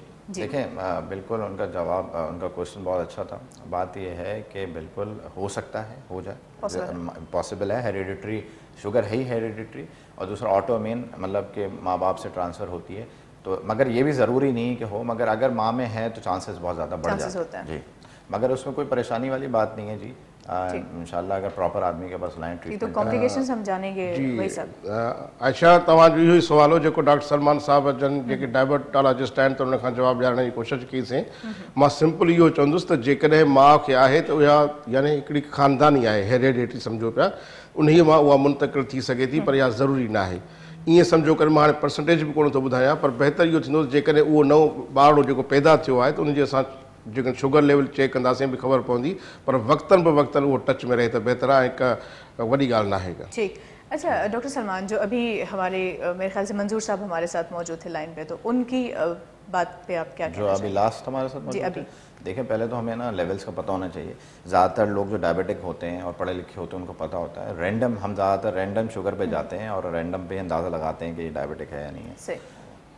इनका मसला ये है कि ये अपने खुद बता रहे हैं कि वीकनेस परसिस्ट कर रहे हैं, ये वीकनेस इनको रह रही है, बहुत ज़्यादा हो रही है। ये एक अलामत है अनकंट्रोल्ड शुगर की, मतलब शुगर सही नहीं है उसकी एक अलामत है, एक सिम्टम है कि जी वीकनेस और कमज़ोरी रहती है। होता क्या है कि वही जैसे मैंने आपको पहले अर्ज़ किया था कि ग्लूकोज जो है प्रॉपर सेल्स में नहीं पहुंच रही होगी, एनर्जी बनेगी नहीं, क्योंकि इंसुलिन हार्मोन उतना सिक्रीट ही नहीं करा पैनक्रियास से। अब जो ये बाहर से ड्रग के फॉर्म में ले रहे हैं या इंसुलिन की फॉर्म में ले रहे हैं, ये तो ज़ाहिर बात है जब ये अगर बैठेंगे सामने तो मालूम पड़ेगा, तो उसके डोजेज को सेट करना पड़ेगा और जी उनकी डाइट को प्रॉपर करना पड़ेगा। डाइट मैंने जैसा आपको बताया, अभी हमारा सेगमेंट जैसे आगे बढ़ेगा तो विल डिस्कस ऑन डाइट पे भी बात करेंगे, मगर ये है कि उनको आना पड़ेगा सेंटर, और उसके फिर ये है कि हमें उनकी शुगर्स की कुछ रीडिंग्स लेना पड़ेंगी। इसका एक टेस्ट होता है HbA1c, जिसमें हमें लास्ट 3 महीने की शुगर पता चल जाती है कि हाँ जी कंट्रोल में रही ब्लड में या नहीं रही, उस टेस्ट को कहते हैं HbA1c। तो वो सारे टेस्ट हैं, वो तो फिर बैठ के बात हो सकती है। सही। अच्छा, इसके अलावा क्या इसकी अलामतें होती हैं कि पता कैसे चले? अक्सर तो ये होता है कि मतलब 40 साल 50 साल गुजर गए, उसके बाद उनको पता चला कि भाई अब ये शुगर के पेशेंट। देखा आप सही कह रही हैं। अलामात क्या है उसकी अलामत जब सबसे इम्पोर्टेंट में जो इम्पोर्टेंट है वो आपको पता ज़रूरी जो है वो बता देता हूँ। उसमें एक तो पेशाब का ज़्यादा से ज़्यादा आना, फ्रिक्वेंट आना, बार बार आना, ठीक है। दूसरा मुंह का खुश्क होना, ड्राई हो जाना माउथ का। तीसरा अगर आप जैसे ऊपर से लेना शुरू करें दिमाग से लेकर नीचे तक, तो उसमें होता क्या है कि जो हमारी ब्लड वेसल्स हैं, जो एक तो मैक्रो वेसल्स होती हैं, बड़ी होती हैं, और एक होती है माइक्रो। जैसे दिमाग में, दिल में, ये सारी मैक्रो होती हैं, तो इसमें हार्ट की तरफ हार्ट अटैक भी हो सकता है अगर वो डैमेज हो आगे जाके। तो और हाथ में सुन रहना, पाँव के तलों में आपका क्या कहते हैं गरमाइश होना, टिंकलिंग होना, फिर इचिंग होना स्किन पे, ये सारी अलामतें हैं जो शुगर की। भूख का ज़्यादा लगना, भूख खाएगा ज़रूर मगर वेट कम होगा उसका। सही, यानी कि जितना भी खाएगा पता नहीं चलेगा। वो कहते हैं ना कि भाई इतना खाते हो उसके बावजूद कुछ पता नहीं चलता। उसको एपेटाइट, उसकी भूख बहुत बढ़ेगी, मगर वो खाएगा वेट नहीं बढ़ेगा, वेट लॉस होगा। सही। अच्छा डॉक्टर वहीद, अवां सां जेका ॻाल्हि ॿोल असांजे आगाज़ में थिए पई वैक्सीनेशन जे हवाले सां थिए पई, त ॿारनि में अॼुकल्ह असांजे माउ पीउ ख़बर न आहे छो एतिरा केयरलेस थी विया आहिनि जो ॿारनि खे वैक्सीनेशन प्रॉपर नथा कराइनि, चाहे वो उरड़ी हुजे, लाखड़ो हुजे या ॿियूं के बीमारियूं हुजनि। अदी इहो ई मूं अर्ज़ु कयो त असां वटि तालीम जो फ़िक़दान, हाणे जेकॾहिं हिननि प्रोग्रामनि जे ज़रिए असां हुननि खे एतिरी ॼाण ॾिनी आहे मुख़्तलिफ़ चैनल्स जे ज़रिए बि ॼाण मिलंदी रहे थी पई। ऐं असांजा डॉक्टर वक़्तनि ब वक़्तनि सेमिनार कराइनि था। उहे सेमिनार सिर्फ़ु अंदरि दरवाज़नि जे बंदि कमरनि जे लाइ न हूंदा आहिनि, इहे अव्हां जे लाइ हूंदा आहिनि। त असां तव्हांखे उन्हनि बीमारियुनि खां आगाही ॾियूं त जेके हिकिड़ियूं मामूली बीमारियूं आहिनि ऐं उन्हनि मामूली बीमारियुनि जे करे असांजा ॿारड़ा हिन दुनिया मां हलिया था पिया वञनि। हाणे मां हिकिड़ो सिंपल हिकिड़ो मिसाल ॾियां त जेकॾहिं नमूनिया आहे, हाणे नमूनिया छा आहे? नमूनिया आहे माना हिकिड़ी फेफड़े जी सोज, उन खे असां चवंदा आहियूं इन्फेक्शन, जेको अंदरि ज़ख़्म। हाणे सिंपल इहो तरीक़ो आहे त जेकॾहिं अॼुकल्ह असां पंहिंजे बचिड़े खे वठी वञी उहो टीको न लॻारायूं जेको मुफ़्त में मिले थो, जेकॾहिं प्राइवेट था लॻारायूं त उहो 5,000 खां बि मथे टीको आहे। 5,000 खां बिल्कुलु मथे आहे। ऐं उहो तव्हांखे गवर्नमेंट मुफ़्त में ॾिए थी पई। सिर्फ़ु इहा तव्हां महिरबानी कयो, तव्हां उन्हनि सेंटरनि ताईं वञो। जीअं हाणे पैदाइश ते BCG टीको लॻो त बचाइण वारी अलाह जी ज़ात आहे। हाणे इहे पर असां कोशिशि त वठूं न, असां कोशिशि ई न वठंदासीं त उहे असां कीअं बची सघंदासीं। त उहो BCG जो टीको तव्हांजे ॿार खे TB जे मर्ज़ खां बचाए सघे थो। ठीकु आहे। उन खां पोइ तव्हां 1.5 महीने ते अचो, 6 हफ़्तनि ते, त तव्हांखे इहो नमूनिया जो टीको जेको मां ॿुधायो त केतिरो महांगो आहे, उहो गवर्नमेंट जो लॻे थो पियो। ऐं उन सां गॾु हेपेटाइटिस जो टीको लॻे थो उन में, तशनिज खुनाक जंहिंमें असांजा गल सुॼी था पिया पवनि, उन जा टीका मुफ़्त में लॻनि था पिया। ऐं उहो तव्हांखे हिकिड़े 4 हफ़्तनि खां यानी महीने खां बाद में तव्हांखे रिपीट करिणो पवंदो 9 महीननि ताईं। हाणे हिकिड़ो त थियो पैदाइश ते, 1.5 महीने ते, 2.5 महीननि ते, 3.5 महीननि ते पूरो थी वियो, को मसइलो न आहे। तव्हांखे हाणे वञण जी ज़रूरत न आहे। वरी तव्हां 9 महीननि ते वञो जेको उरुड़ीअ जो टीको लॻंदो। उरुड़ीअ जी वबा तमामु वधी वई, पर उरुड़ीअ ते कंट्रोल इन करे न थियो छो जो हिकु त जेको ॿार खे को बि दाणा थिया, हाणे हिकिड़े त असांखे अंडरस्टैंडिंग उहा नथी त इहा उरुड़ी आहे या को चमड़ीअ जेको ॿियो मसइलो आहे या का ॿी बीमारी आहे, को बि दाणो निकितो त असां हुनखे उरुड़ी सम्झोसीं। पर जेकॾहिं उरुड़ी सम्झीसीं त उन जी वरी का हिफ़ाज़त असां न कईसीं। हाणे उरुड़ीअ जी इहा विचड़ंदड़ बीमारी बि आहे। हाणे जेकॾहिं वैक्सीनेटेड ॿार हुजा त मां तव्हांखे एतिरो पक सां चवां थो त 80% उहो ॿारड़ो महफ़ूज़ रही सघे थो। पर वायरस आहे किथां बि वठी सघे थो, छो जो 20% माना हिकिड़ो खानो त अञा खुलियल रहियो न। त उन में जेकॾहिं कंहिंखे बि अहिड़े क़िस्म जो को दाणा आहिनि ऐं डॉक्टर हुनखे इहो चयो त हिनखे ख़तरो आहे, त महिरबानी इहा कयो त जेको 5 सालनि खां घटि उमिरि वारो ॿारु आहे उहो उन ई कमरे में राति जो न सुम्हे, छो जो हीअ साह खणण जी बीमारी सां वधे थी। जे स्कूल में जेके नंढड़ा बचड़ा वेठा आहिनि, बेंचुनि ते वेठा आहिनि, उहे हिक ॿिए सां शेयरिंग कंदा आहिनि, पाणी शेयर कंदा आहिनि, हिक ॿिए जे मुंहं में खंघंदा आहिनि, त उहे उतां शेयर कनि था पिया, त उन्हनि खे बि उहो ख़तरो लॻी सघे थो। त हमेशह स्कूल में बि इहो उस्तादनि खे महिरबानी करिजे त जेका बेंच आहे, जेका डेस्क आहे, उन में थोरो हिकिड़ो गैप फासिलो रखनि त जीअं ॿार हिक ॿिए में टच न थियनि। ऐं जेकॾहिं घर में जेकॾहिं ख़तरो थी वियो आहे त हाणे ख़तरे जी अलामतुनि ते बि ॻाल्हाइजे त पर टाइम असां वटि घटि आहे, त घटि में घटि 5 सालनि खां जेको उमिरि जो घटि ॿारु आहे त उहो उन जे कमरे में राति जो न सुम्हे, त जीअं साह खणण में हुनखे तकलीफ़ न थिए। ॻाल्हि ॿोल खे अॻिते वधाईंदासीं, पर कॉल्स बि माशाल्लाह अचनि पिया सोचाईंदासीं त उन्हनि जा जेके सवाल अचनि था उन्हनि खे बि वठूं। अस्सलाम वालेकुम। वालेकुम सलाम जी, पंहिंजो नालो ॿुधायो ऐं जल्दी अदा सवाल ॿुधाइजो। ज़ीशान अहमद कलवर कश्मीर खां पियो ॻाल्हायां। अॼु डॉक्टर साहब खां सवाल हुयो त मुंहिंजो जेका नाना साईं आहे उनजी शुगर हमेशह हाई थींदो आहे। तव्हांजे नाना साईं जी शुगर हमेशह हाई थी रहे? जी जी, उनजी जेका हॉस्पिटल आहिनि तक़रीबन उनजी जेका आहे सो तबियत सही न आहे रहंदी। तव्हांजो आवाज़ आख़िरी ॻाल्हि जेका चई मूंखे सम्झ में न आई, ॻाल्हि खे रिपीट करे सघो था? जी जी, मां चयो त मुंहिंजे नाना साईं जो जेको आहे न शुगर हमेशह हाई रहंदो आहे, बस 220 230 खां मथे रहंदो आहे। जंहिं असां हिते इलाज ट्रीटमेंट बि कराए चुका आहियूं, जंहिंजो रिज़ल्ट नथो अचे। डॉक्टर साहब खां पुछड़ो जो कुछ हाल ॿुधाइना। ठीक है। सलमान साहब, आप जानना मजीद कुछ चाहेंगे? इनके नाना जी हैं, उनको शुगर और मेरे ख्याल से 230 से भी ज्यादा होती है हमेशा। ठीक है, तो कुछ मजीद कोई सवाल करना चाहिए? टैबलेट्स ले रहे हैं, उनको ट्रीटमेंट कंटिन्यू है, उनका टैबलेट्स ले रहे हैं, इंसुलिन ले रहे हैं? अदा इंसुलिन ते आहिन या के दवाओं वगैरह डॉक्टर? जी जी जी बिल्कुल, अदी इंसुलिन ले। बात ये है कि उसका हमें डोज जनाब। ये अस्सलाम वालेकुम, डॉक्टर सलमान बात कर रहा हूं। वालेकुम सलाम, डॉक्टर साहब कैसे हैं आप? बस अल्लाह का लाख लाख शुक्र जनाब। बात यह है कि ये जो इंसुलिन का डोज ले रहे हैं और कौन सी ले रहे हैं, एक तो ये जानना बहुत लाजमी होगा उसके लिए, और दूसरी बात ये इंशाल्लाह ऐसा कोई मसला नहीं है। इनके लिए आपको ला के कुछ टेस्ट हमें करना पड़ेंगे, और आप या तो सेंटर आएँ, क्योंकि मैं फ़ोन पे तो ऑब्वियसली बात है ये नहीं बता सकता, तो इसका प्रॉपर डोजेस सेट करना पड़ेगी, कुछ टेस्ट करा के इंशाल्लाह ठीक हो जाएंगे, इसमें कोई ऐसी प्रॉब्लम की बात नहीं है। ठीक सर, ठीक, बड़ी मेहरबानी सर। अदा वॾी महिरबानी लख थोरा मुंहिंजा उम्मीद आहे तव्हांखे जवाब मिली वेंदो। अच्छा सर, अलामतों की बात हो रही थी और अलामतें माशाल्लाह से बड़ी बखूबी आपने बताई कि ये अलामात होती हैं। अच्छा, अक्सर ये होता है कि अलामात कुछ पता भी होती हैं लोगों को, लेकिन उसके बावजूद वो डॉक्टर के पास नहीं जाते। अगर जाते हैं बस एक आध चीज़ का वो इलाज हो गया, लेकिन प्रॉपर टेस्ट वगैरह नहीं किए जाते हैं।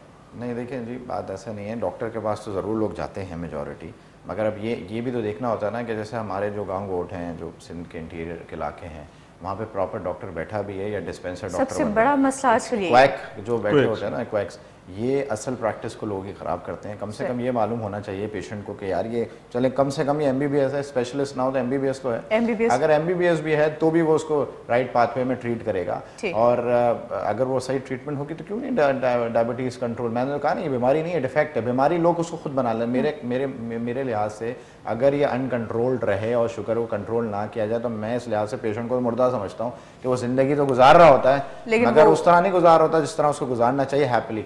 और मेरी तो वैसे भी गुजारिश आपके चैनल वाले, आपके जो सुन रहे हैं व्यूअर्स जो सुन रहे हैं, उनसे यही गुजारिश है कि ज़िंदगी में पहले आप लोग इतनी प्रॉब्लम्स हैं, ज़िंदगी में हंसी खुशी गुजारें। और एक ये रिसर्च है जो अमेरिका में मैं उसका पार्ट था कि मुस्कुराने से भी शुगर कम होती है। अजीब सी बात लगी आपको, दिस इज़ ट्रू।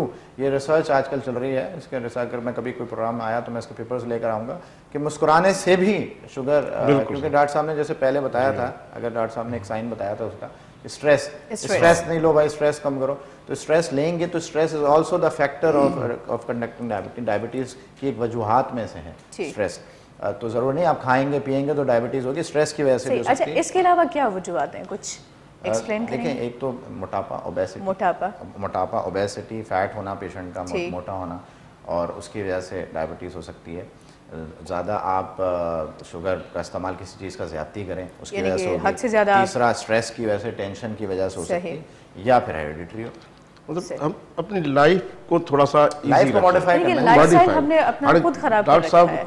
तमाम सुठी ॻाल्हि कई त मुस्कुराइण, खिलण हिकिड़ो केॾो सदके जारिया भी आहे। तव्हां कंहिंसां बि मिलो था, तव्हां मुस्कुराए मिलो। मैं तो अपने पेशेंट को काउंसलिंग ही ये करता हूँ, बताते ही हूँ ट्रीटमेंट के साथ। ट्रीटमेंट से ज़्यादा मेरा एक डाइट पे जोर होता है, और दूसरा पेशेंट के लाइफस्टाइल को चेंज करने पे जोर होता है कि लोगों को मैं यही समझाता हूँ कि भाई आप मुस्कुराएं, मुस्कुराने से भी शुगर कंट्रोल होती है। और मैं तो ये चाहता हूँ कि शुगर का पेशेंट शुगर खाए तो फिर मज़ा है ना। अच्छा, शुगर का पेशेंट शुगर खाए तो मज़ा है, मगर वो भी कंट्रोल्ड तरीके से होता है। वो भी जब हम कंट्रोल, जैसे मेरे बहुत सारे पेशेंट हैं जो कंट्रोल्ड हैं, उनको मैंने खुद एडवाइस की है शहद खाने की, मगर एक क्वांटिटी के लिहाज से।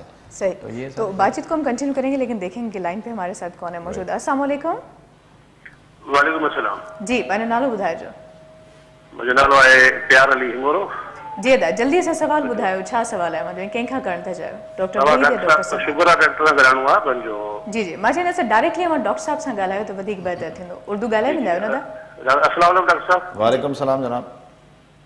सर, मेरी एज है 52 और वेट है 95। राइट। तो मैं गुज़िश्ता 10 साल से शुगर पेशेंट हूँ और अभी इंसुलिन ले रहा हूँ। रात को 26 और दिन को 26 और रात को 16। ये हेमोलिन जो है 70-30 ये ले रहा हूँ। तो अभी तो ठीक है। तो आप क्या समझते हैं कि ये मेरे लिए दुरुस्त है?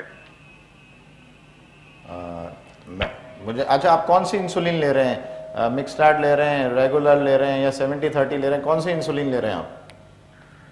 सर, ये हेमोलिन जो है ना, ये 70 और 30। 70 और 30। आप क्या पूछना चाह रहे हैं? सवाल क्या है आपका? मेरा नाम प्यार अली है। नहीं, सवाल क्या है? क्वेश्चन क्या है आपका? सवाल क्या है? सिंधी में पूछ रहे थे, हो सकता है कि उर्दू में थोड़ा मसला हो। अदा सवाल छा है ताने? सवाल बुधायो। मुझे लगे तो लाइन में थोड़ा मसला है। सो खैर, बड़ी मेहरबानी।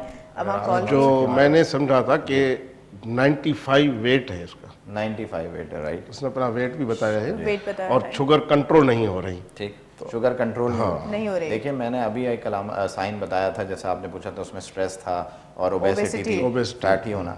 होता क्या है कि जो मोटे लोग होते हैं उनका फैट डिपोजिशन ज़्यादा होता है, चर्बी ज़्यादा होती है, जिसकी वजह से रिक्वायरमेंट जो हमारे इंसुलिन की है वो बढ़ जाती है। तो अगर वो लबलबा अगर उतनी रिक्वायरमेंट नहीं बना रहा होता है, इसके लिए फिर हमें बाहर से उनको इंसुलिन की फॉर्म में इंसुलिन देना पड़ती है ताकि वो प्रॉपर तरीके ग्लूकोज को सेल्स तक पहुँचाए। तो पहले तो ये है कि आप अपना वेट कम करें, राइट। अच्छा, इसके लिए बॉडी मास एक इंडेक्स एक चीज़ होती है जिससे हम बॉडी को हाइट से और वेट से, गूगल पे जाएं, आप सर्च करें, इंटरनेट का इस्तेमाल करेंगे, इंटरनेट में हर चीज़ आपको नज़र आएगी, उसमें हाइट और वेट से लेके हम बॉडी मास इंडेक्स निकालते हैं, एक चार्ट मिलता है। जी, चार्ट बनता है। 70 kg 70 kg से ऊपर नहीं होना चाहिए वेट एक नॉर्मल इंसान का जी। तो इनका 95 है। अगर ये अपनी वेट ही को कम कर लें, अगर किसी भी तरीके से एक्सरसाइज करके, डाइट को फॉलो करके, जैसे अभी इंशाल्लाह डाइट पर आते हैं आहिस्ता से आप आगे प्रोग्राम में, तो अगर ये वेट को ही कंट्रोल कर लें अपना, तो इनका आधा मसला तो वैसे ही खत्म हो जाएगा। शायद ये भी हो सकता है शुगर खुद ब खुद कंट्रोल हो जाए। अगर फिर भी नहीं होगी तो फिर वो हमारे पास आ जाए, इंसुलिन को डोजेज को सेट करना पड़ेगा, ऐसा कुछ नहीं, इंशाल्लाह सेट हो जाएगा। बहुत अच्छा। लाइन थे। अस्सलाम वालेकुम। वालेकुम अस्सलाम जी, नालो ॿुधायो पंहिंजो। जान मोहम्मद मार पियो ॻाल्हायां दादी। अदा टीवी तव्हांजी हले पे, मूंखे ईअं महसूस पियो थिए, है न? अदी मूंखे शुगर आहे, नंढी उमिरि में 19 साल थी विया आहिनि। अच्छा, 19 साल थी जी, नंढी उमिरि में शुगर ऐं ज़हनी तवाज़ुन सही न पिया रहनि। अच्छा, ज़हनी तवाज़ुन भी सही न पियो रहे, शुगर भी आहे, त इंसुलिन ते आहियो या जेको डॉक्टर तव्हांजो आहे उन सां लह विचड़ में आहियो? जी जी सही। सो छा था चवनि डॉक्टर? केतिरे तकरीबन मां केतिरी एज जा हुयो जॾहिं खां शुगर आहे? मुंहिंजी केतिरनि ॾींहंनि खां शुगर आहे। मतलब केतिरे अरसे खां शुगर आहे? केतिरनि सालनि जा हुयो? तव्हांजी उमिरि केतिरी हुई? मुंहिंजी उमिरि जॾहिं शुगर थियो हुयो मूंखे, मुंहिंजी तकरीबन उमिरि तॾहिं 8 साल हुई। 8 सालनि जी उमिरि में थी वियो। ॾाढी दवा कराई आहे, कोशिशि कई आहे, लेकिन इन जो हल नथो मिले ऐं दवा जे ज़रिए हटी वञे थो, वो खत्म न तो दे। सही है। अदा मैं डॉक्टर साहब ने पूछा था, ये तकरीबन 8 साल के थे और अब ये 19 साल के हैं, इनको शुगर है लेकिन ये कवर नहीं हो रही इनकी। तो ये इम्पॉर्टेंट है कि ये इंसुलिन ले रहे हैं या मेडिसिन पे हैं और यंगस्टर हैं, इनको इंसुलिन पे होना चाहिए हमारे लिहाज से। और इंसुलिन पे भी अभी थोड़ी बात करते हैं। अभी ये सवाल आया तो देखिए, इंसुलिन के लिए हमारे मुल्क में ये एक लोग सोच है कि जी इंसुलिन अगर एक दफ़ा लगा ली तो वो ज़िंदगी भर लगाना पड़ेगा। ये बिल्कुल गलत है, ऐसा नहीं है। और यंगस्टर्स को तो हम एडवाइस करते हैं कि वो इंसुलिन लगाएं और जब तक ज़िंदा हैं वो इंसुलिन लगाते रहें, कोई हर्ज नहीं है। अमेरिका में सबसे ज़्यादा लोग डायबिटिक जो हैं इंसुलिन पर ही हैं। अच्छा, उसके तरीक़ेकार समझाना होता है। इट इज़ नॉट हार्मफुल, ये कोई मतलब ना कोई प्रॉब्लम। लोग सिर्फ डरते हैं कि सुई लगाना पड़ेगी और उसके लिए उसका भी तरीक़ेकार होता है। बहुत ज़्यादा एडवांस चीज़ आ गई, पेन्स आ गए, बहुत सारी चीज़ें आ गई हैं। वो पेशेंट को अगर आप रिसर्च करते रहते हैं तो आप डॉक्टर को पता होगा तो वो उसको एडवाइस करें। और दूसरी बात ये है कि ज़रूरी नहीं है कि एक पेशेंट अगर इंसुलिन पे है तो हम उसको मेडिसिन पे नहीं ला सकते। बिल्कुल ला सकते हैं, बिल्कुल ला सकते हैं, मगर ये है कि हमें पहले उसकी शुगर को कंट्रोल, कुछ शुगर कुछ ज़्यादती ऐसी होती हैं बहुत हाई होती हैं, उसके लिए हमें दवाइयाँ नहीं ज़रूरत पड़ती। उसके लिए हम इनिशियली उनको शुरू में इंसुलिन पे डालते हैं, उससे कंट्रोल करते हैं, फिर हम दवाइयों पे ले आते हैं। मगर जो यंगस्टर्स हैं, मेरी एडवाइस ये रहेगी उनके पेरेंट्स को, उनको कि भाई आप इंसुलिन पे रहें और उसका तरीक़ाकार सीख लें। उसकी बहुत सारी चीज़ें एडवांस आ गई हैं। अगर आप उससे क्या कहते हैं सुई से डरते हैं तो पेन फॉर्म में आ गया और बहुत सारी चीज़ें तो उसमें, और एक एरिया को 15 से 20 दिन लगाएं, 10 दिन लगाएं, उसका दूसरे एरिया पे आ जाए, थाई पे भी आ सकते हैं, दोनों पेट पे भी आ सकते हैं। तो अब बहुत एडवांस हो गया। अब ये वो वाली बात तो नहीं रहेगी जी वो सुई है, सुई से डरना है। और ये भी गलत है जो लोगों के दिमागों में बात बैठी है कि जी एक दफ़ा इंसुलिन लगा ली तो हम जिंदगी भर इंसुलिन पे, ऐसा नहीं। करें अक्सर लोग तो ये कहते हैं कि अरे भाई इंसुलिन पे आ गया, अरे यार ये तो मरने वाला है। नहीं, ये अजीब सी बात है। मैंने आपको बताया ना, अमेरिका में ज़्यादातर लोग इंसुलिन पर ही हैं। इंसुलिन पर यही बात है कि आप अपने जहन को थोड़ा सा खुला रखें ताकि बातें अंदर जाएं, उसके बाद उनको आप समझें और फिर कोई बात और यंग पेशेंट्स को तो मैं एडवाइस करता हूं कि बिलो 40 वालों का तो उनको तो इंसुलिन पे ही रहना चाहिए। सही। तो माशाल्लाह आज आप इतनी अच्छी बातें करें कि दिल कर रहा है कि मीठा हो ही जाए। डेयरी मिल्क यहाँ पे पड़े हुए चॉकलेट्स हो, आपने सही कहा कि शुगर हो और फिर भी बंदा मीठा खाए तो बात इसी में है। लेकिन ब्रेक के बाद फिर बातचीत को कंटिन्यू करेंगे। सो व्यूअर्स, वक्त है हिकिड़े मुख़्तसिर ब्रेक जो ब्रेक ॾियां नाज़ी ॾिसंदा रहो सिंध टीवी। सलाम सलाम मुझे सिंध के सलाम सलाम मुझे सिंध के सलाम सलाम मुझे सिंध के सलाम सलाम जी व्यूअर्स, एक मुख़्तसिर ब्रेक खां पोइ असां वापसि अची चुका आहियूं। उमेद आहे त प्रोग्राम मां सभिनी खे तमामु घणो पसंदि अची रहियो हूंदो। डॉक्टर वहीद पीरज़ादो ऐं डॉक्टर सलमान असां सां गॾु मौजूदु आहिनि ऐं चाइल्ड स्पेशलिस्ट आहे डॉक्टर वहीद ऐं डॉक्टर सलमान शुगर जे हवाले सां, इन खां अलावा ॿियूं बीमारियूं आहिनि जिन जो इलाजु कनि पिया, पर ख़ासि करे अॼु असांजी जेका ॻाल्हि ॿोल हले पई उहा शुगर जे हवाले सां हले पई। सो डॉक्टर वहीद साहब, ॿारनि जे हवाले सां जेका ॻाल्हि हले पई जे त अवेयरनेस जी ॻाल्हि थी ऐं वरी ॿारनि में शुगर जी बि ॻाल्हि थी, त इन हवाले सां छा कुझु अवेयरनेस जे लाइ के प्रोग्राम कया वेंदा आहिनि त डॉक्टर वञी कंहिं इलाइक़े में अवेयरनेस ॾिए माण्हुनि खे त भई हीउ मसइलो आहे, हाणे हीउ ट्रीटमेंट थी सघे थो या वञी उते करे इलाज? हाणे उन लाइ असांजो मुख़्तलिफ़ टीमूं सिविल अस्पताल खां बि वेंदियूं आहिनि बिल्कुलु ठीकु ग्रेट। या जीअं जंहिं बि इलाइक़े में मिसाल वञूं था, जीअं हाणे असां वेझड़ाईअ में ठटे में कयूं आहिनि, गोलाड़चीअ में कयूं आहिनि, बदीन में कयूं आहिनि, या इवन कोटड़ीअ जो जेको हाणे सुवालु कयो, असां कोटड़ीअ विया आहियूं पर मिठीअ विया हुआसीं। यानी कि ये कैंप जेके लॻंदियूं आहिनि फ्री लॻंदियूं आहिनि। उते इहो ई हूंदो आहे त ज़ाहिर आहे हिकिड़ो 5 ॾींहं अॻु में उते बैनर्स लॻाया वेंदा आहिनि त मुख़्तलिफ़ टीमूं अचनि थियूं, ॿारनि जा स्पेशलिस्ट अचनि था, कॾहिं कॾहिं असां कंहिं ॿी फील्ड जो बि को डॉक्टर पाण सां वठी वेंदा आहियूं त जीअं उतां जे उन्हनि ग़रीब माण्हुनि खे कुझु आथत मिले, कुझु सहारो मिले, कुझु ट्रीटमेंट मिले, या उन्हनि माण्हुनि मां वरी के सिलेक्ट कंदा आहियूं ॿार आहे, जंहिं मां ॿारनि जी ॻाल्हि कंदुसि त जेकॾहिं उहो ॿारु डिज़र्व थो करे त हिन खे इन्वेस्टिगेशन जी ज़रूरत आहे, मुख़्तलिफ़ क़िस्म जूं टेस्टियूं करे हुनजे मर्ज़ जी तशख़ीस कई वञे त असां उहे सिविल अस्पताल वठी ईंदा आहियूं, हिते मुफ़्त में उन्हनि जो इलाजु थींदो आहे। ऐं अल्हम्दुलिल्लाह हूअं बि हे त कैंप जी मूं ॻाल्हि की जेके असां मुख़्तलिफ़ कैंप्स कयूं था पिया, जीअं तमामु सुठो फीडबैक मिलियो आहे ठटे इलाइक़े खां या मिठीअ खां। सही, बल्कि हाणे जेके कॉल्स अचनि पियूं इन मां अंदाज़ो आहे यकीन कयो मतिलबु टीम असांजी परेशान तव्हां जे प्रोग्राम जे तवसु सां त मुंहिंजी सिविल अस्पताल जी OPD में तमामु रश वधी वई आहे। तव्हांजे प्रोग्राम भाउ रज़ाक जी महिरबानियूं आहिनि जो मां 2 ॾींहं जेके वेहंदो आहियां पंहिंजी OPD में सिविल अस्पताल में, त तव्हांजे प्रोग्राम जे रेफरेंस ईंदा आहिनि की बहन शाज़िया चयो असां उनजे मार्फत आया आहियूं, या सिंध TV जे प्रोग्राम सां आया आहियूं त डॉक्टर वहीद पीरज़ादा साहब मिलणो त असां ख़िदमत लाइ हमेशह मौजूदु आहियूं ऐं उन जो इहो ई आहे तव्हां जॾहिं बि घुरायो आहे त असां ख़िदमत में हाज़िर आहियूं, रहंदासीं इंशाअल्लाह। सही। सो ॾिसूं था त लाइन ते केरु आहे? अस्सलाम वालेकुम। अन्याज़ जो तेज़ो ॻाल्हायां। अस्सलाम वालेकुम। हेलो अस्सलाम वालेकुम। वालेकुम अस्सलाम जी। न्याज़ साहब छा सवाल आहे मुंहिंजो? अॼु मुंहिंजो डॉक्टर सलमान का सवाल आहे। जी जी डॉक्टर सलमान जो सवाल करे सघो था। जी डॉक्टर अस्सलाम वालेकुम। वालेकुम सलाम जनाब। डॉक्टर साहब मेरा कद है 5 फुट 10 इंच, राइट, और मेरा वेट है 95 kg, राइट, 95, और मेरे अब्बा को शुगर थी, मेरी अम्मा को शुगर है, राइट, और मैंने HbA1c कराया उसमें 6.6 आया है। ठीक है। और डॉक्टर साहब ने मुझे ग्लूकोफेज 500 लिख कर दिए, अभी खाऊं क्या करूं, क्या करना चाहिए मुझे?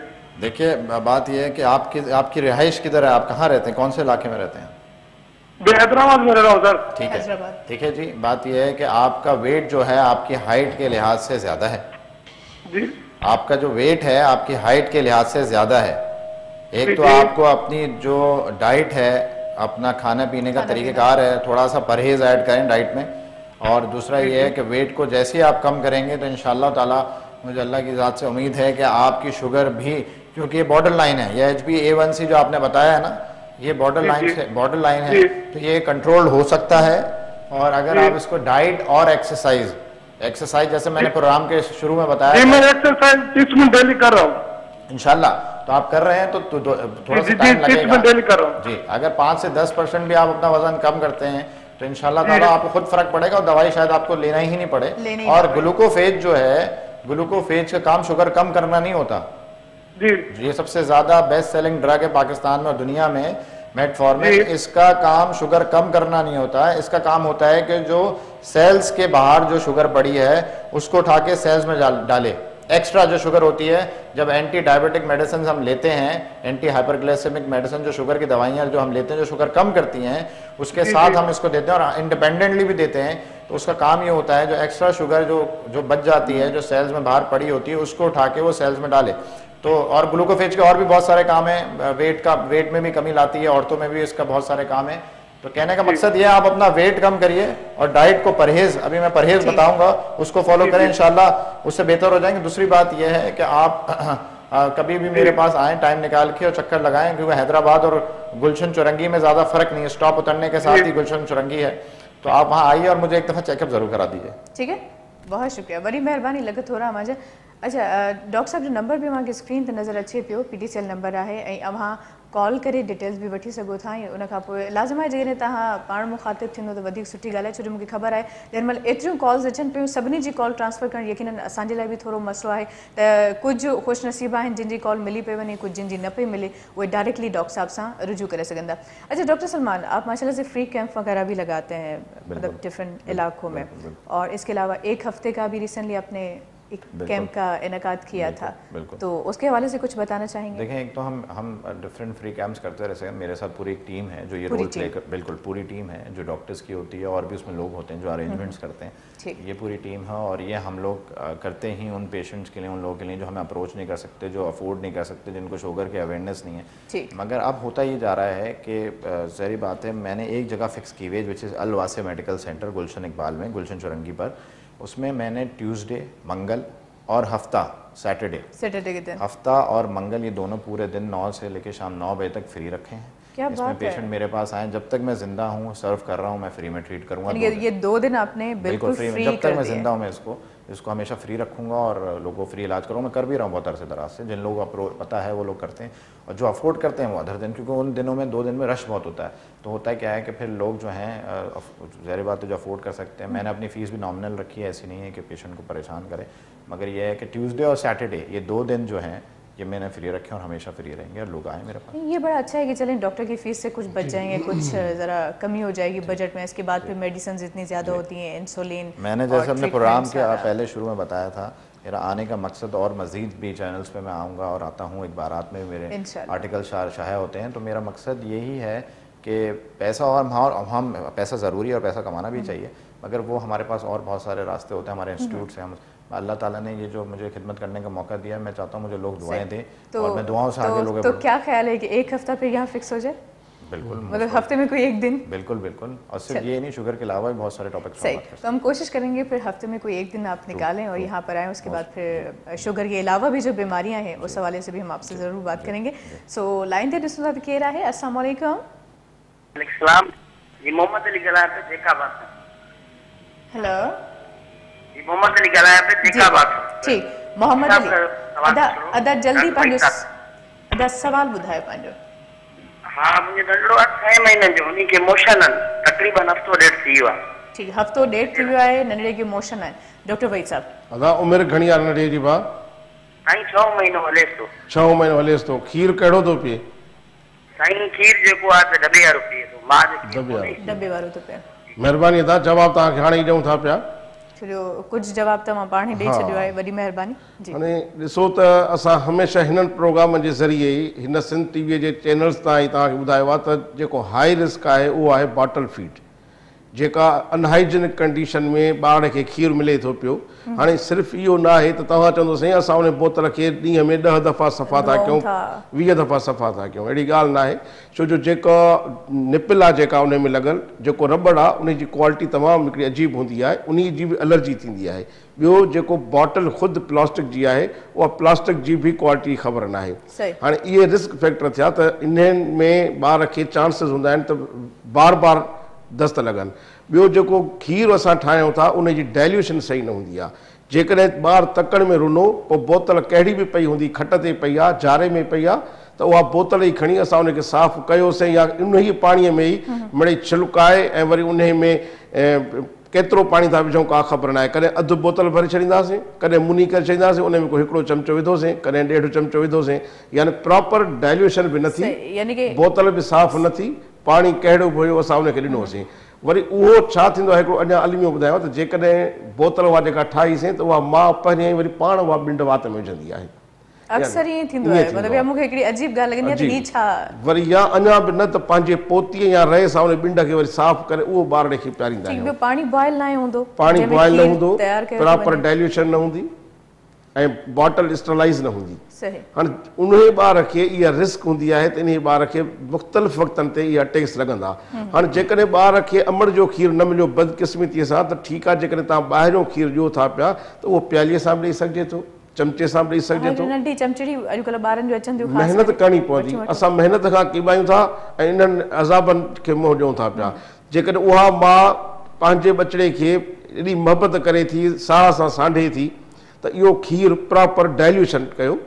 जेकॾहिं दॿा मुख़्तलिफ़ क़िस्मनि जा आहिनि, पर अक्सर इहो आहे त हिकिड़े आउंस ताईं जेकॾहिं हिकु नंबर बोतल ते लिखियलु आहे त हिकिड़ो चमचो विझो, चमचे जी सतह हमवार हुजे, पोइ उहो तव्हां पियारियो, वरी उन बोतल सां न चमचीअ सां पियारियो या प्यालीअ सां पियारणु शुरू कयो त उहो ॿारु बहितर रहंदो ऐं तव्हां दस्तनि जी बीमारियुनि खां बची सघो था। या डॉक्टर साहब उमिरि जो बि हूंदो आहे त उमिरि जे हिसाब सां तव्हां केतिरा चमचा उन बोतल में विधो था, उहा डिपेंड थो करे डिमांड ॿार जी केतिरी आहे, डिमांड केतिरी आहे या उन थी थो सघे। हाणे पहिरियों त असां हिकु जदवल तरीक़े सां ठाहींदा आहियूं त तव्हां हिकिड़ो आउंस ठाहे ॾियो, तव्हां ॾिसो त हुनजी हिन वक़्त में उन खीर पीअण खां पोइ ॿारु रिलैक्स थियो, ॿारु आराम कयो त ठीकु आहे। पर जेकॾहिं न अञा ॿारु हंगरी आहे, अञा हू फील थो करे त मूंखे कुझु अञा घुरिजे त तव्हां अॻिली फीड 2 आउंस ठाहियो, 3 आउंस ठाहियो, पर तव्हां हुनजी उहा डिमांड वधाईंदा वञो जेसि ताईं ॿार जी। अच्छा डॉक्टर साहब हिकिड़ी ॿी ॻाल्हि बि मां अक्सर ॾिठी आहे त फीडर जेको इस्तेमालु कयो थो वञे ॿार जो, उनखे आए ॾींहुं हाणे हिकु त तव्हां क्वालिटी जी ॻाल्हि त कई त प्लास्टिक सही न आहे, पर अक्सर बि उनखे पाणीअ में ट्राड़ियो वेंदो आहे, उॿारियो वेंदो आहे।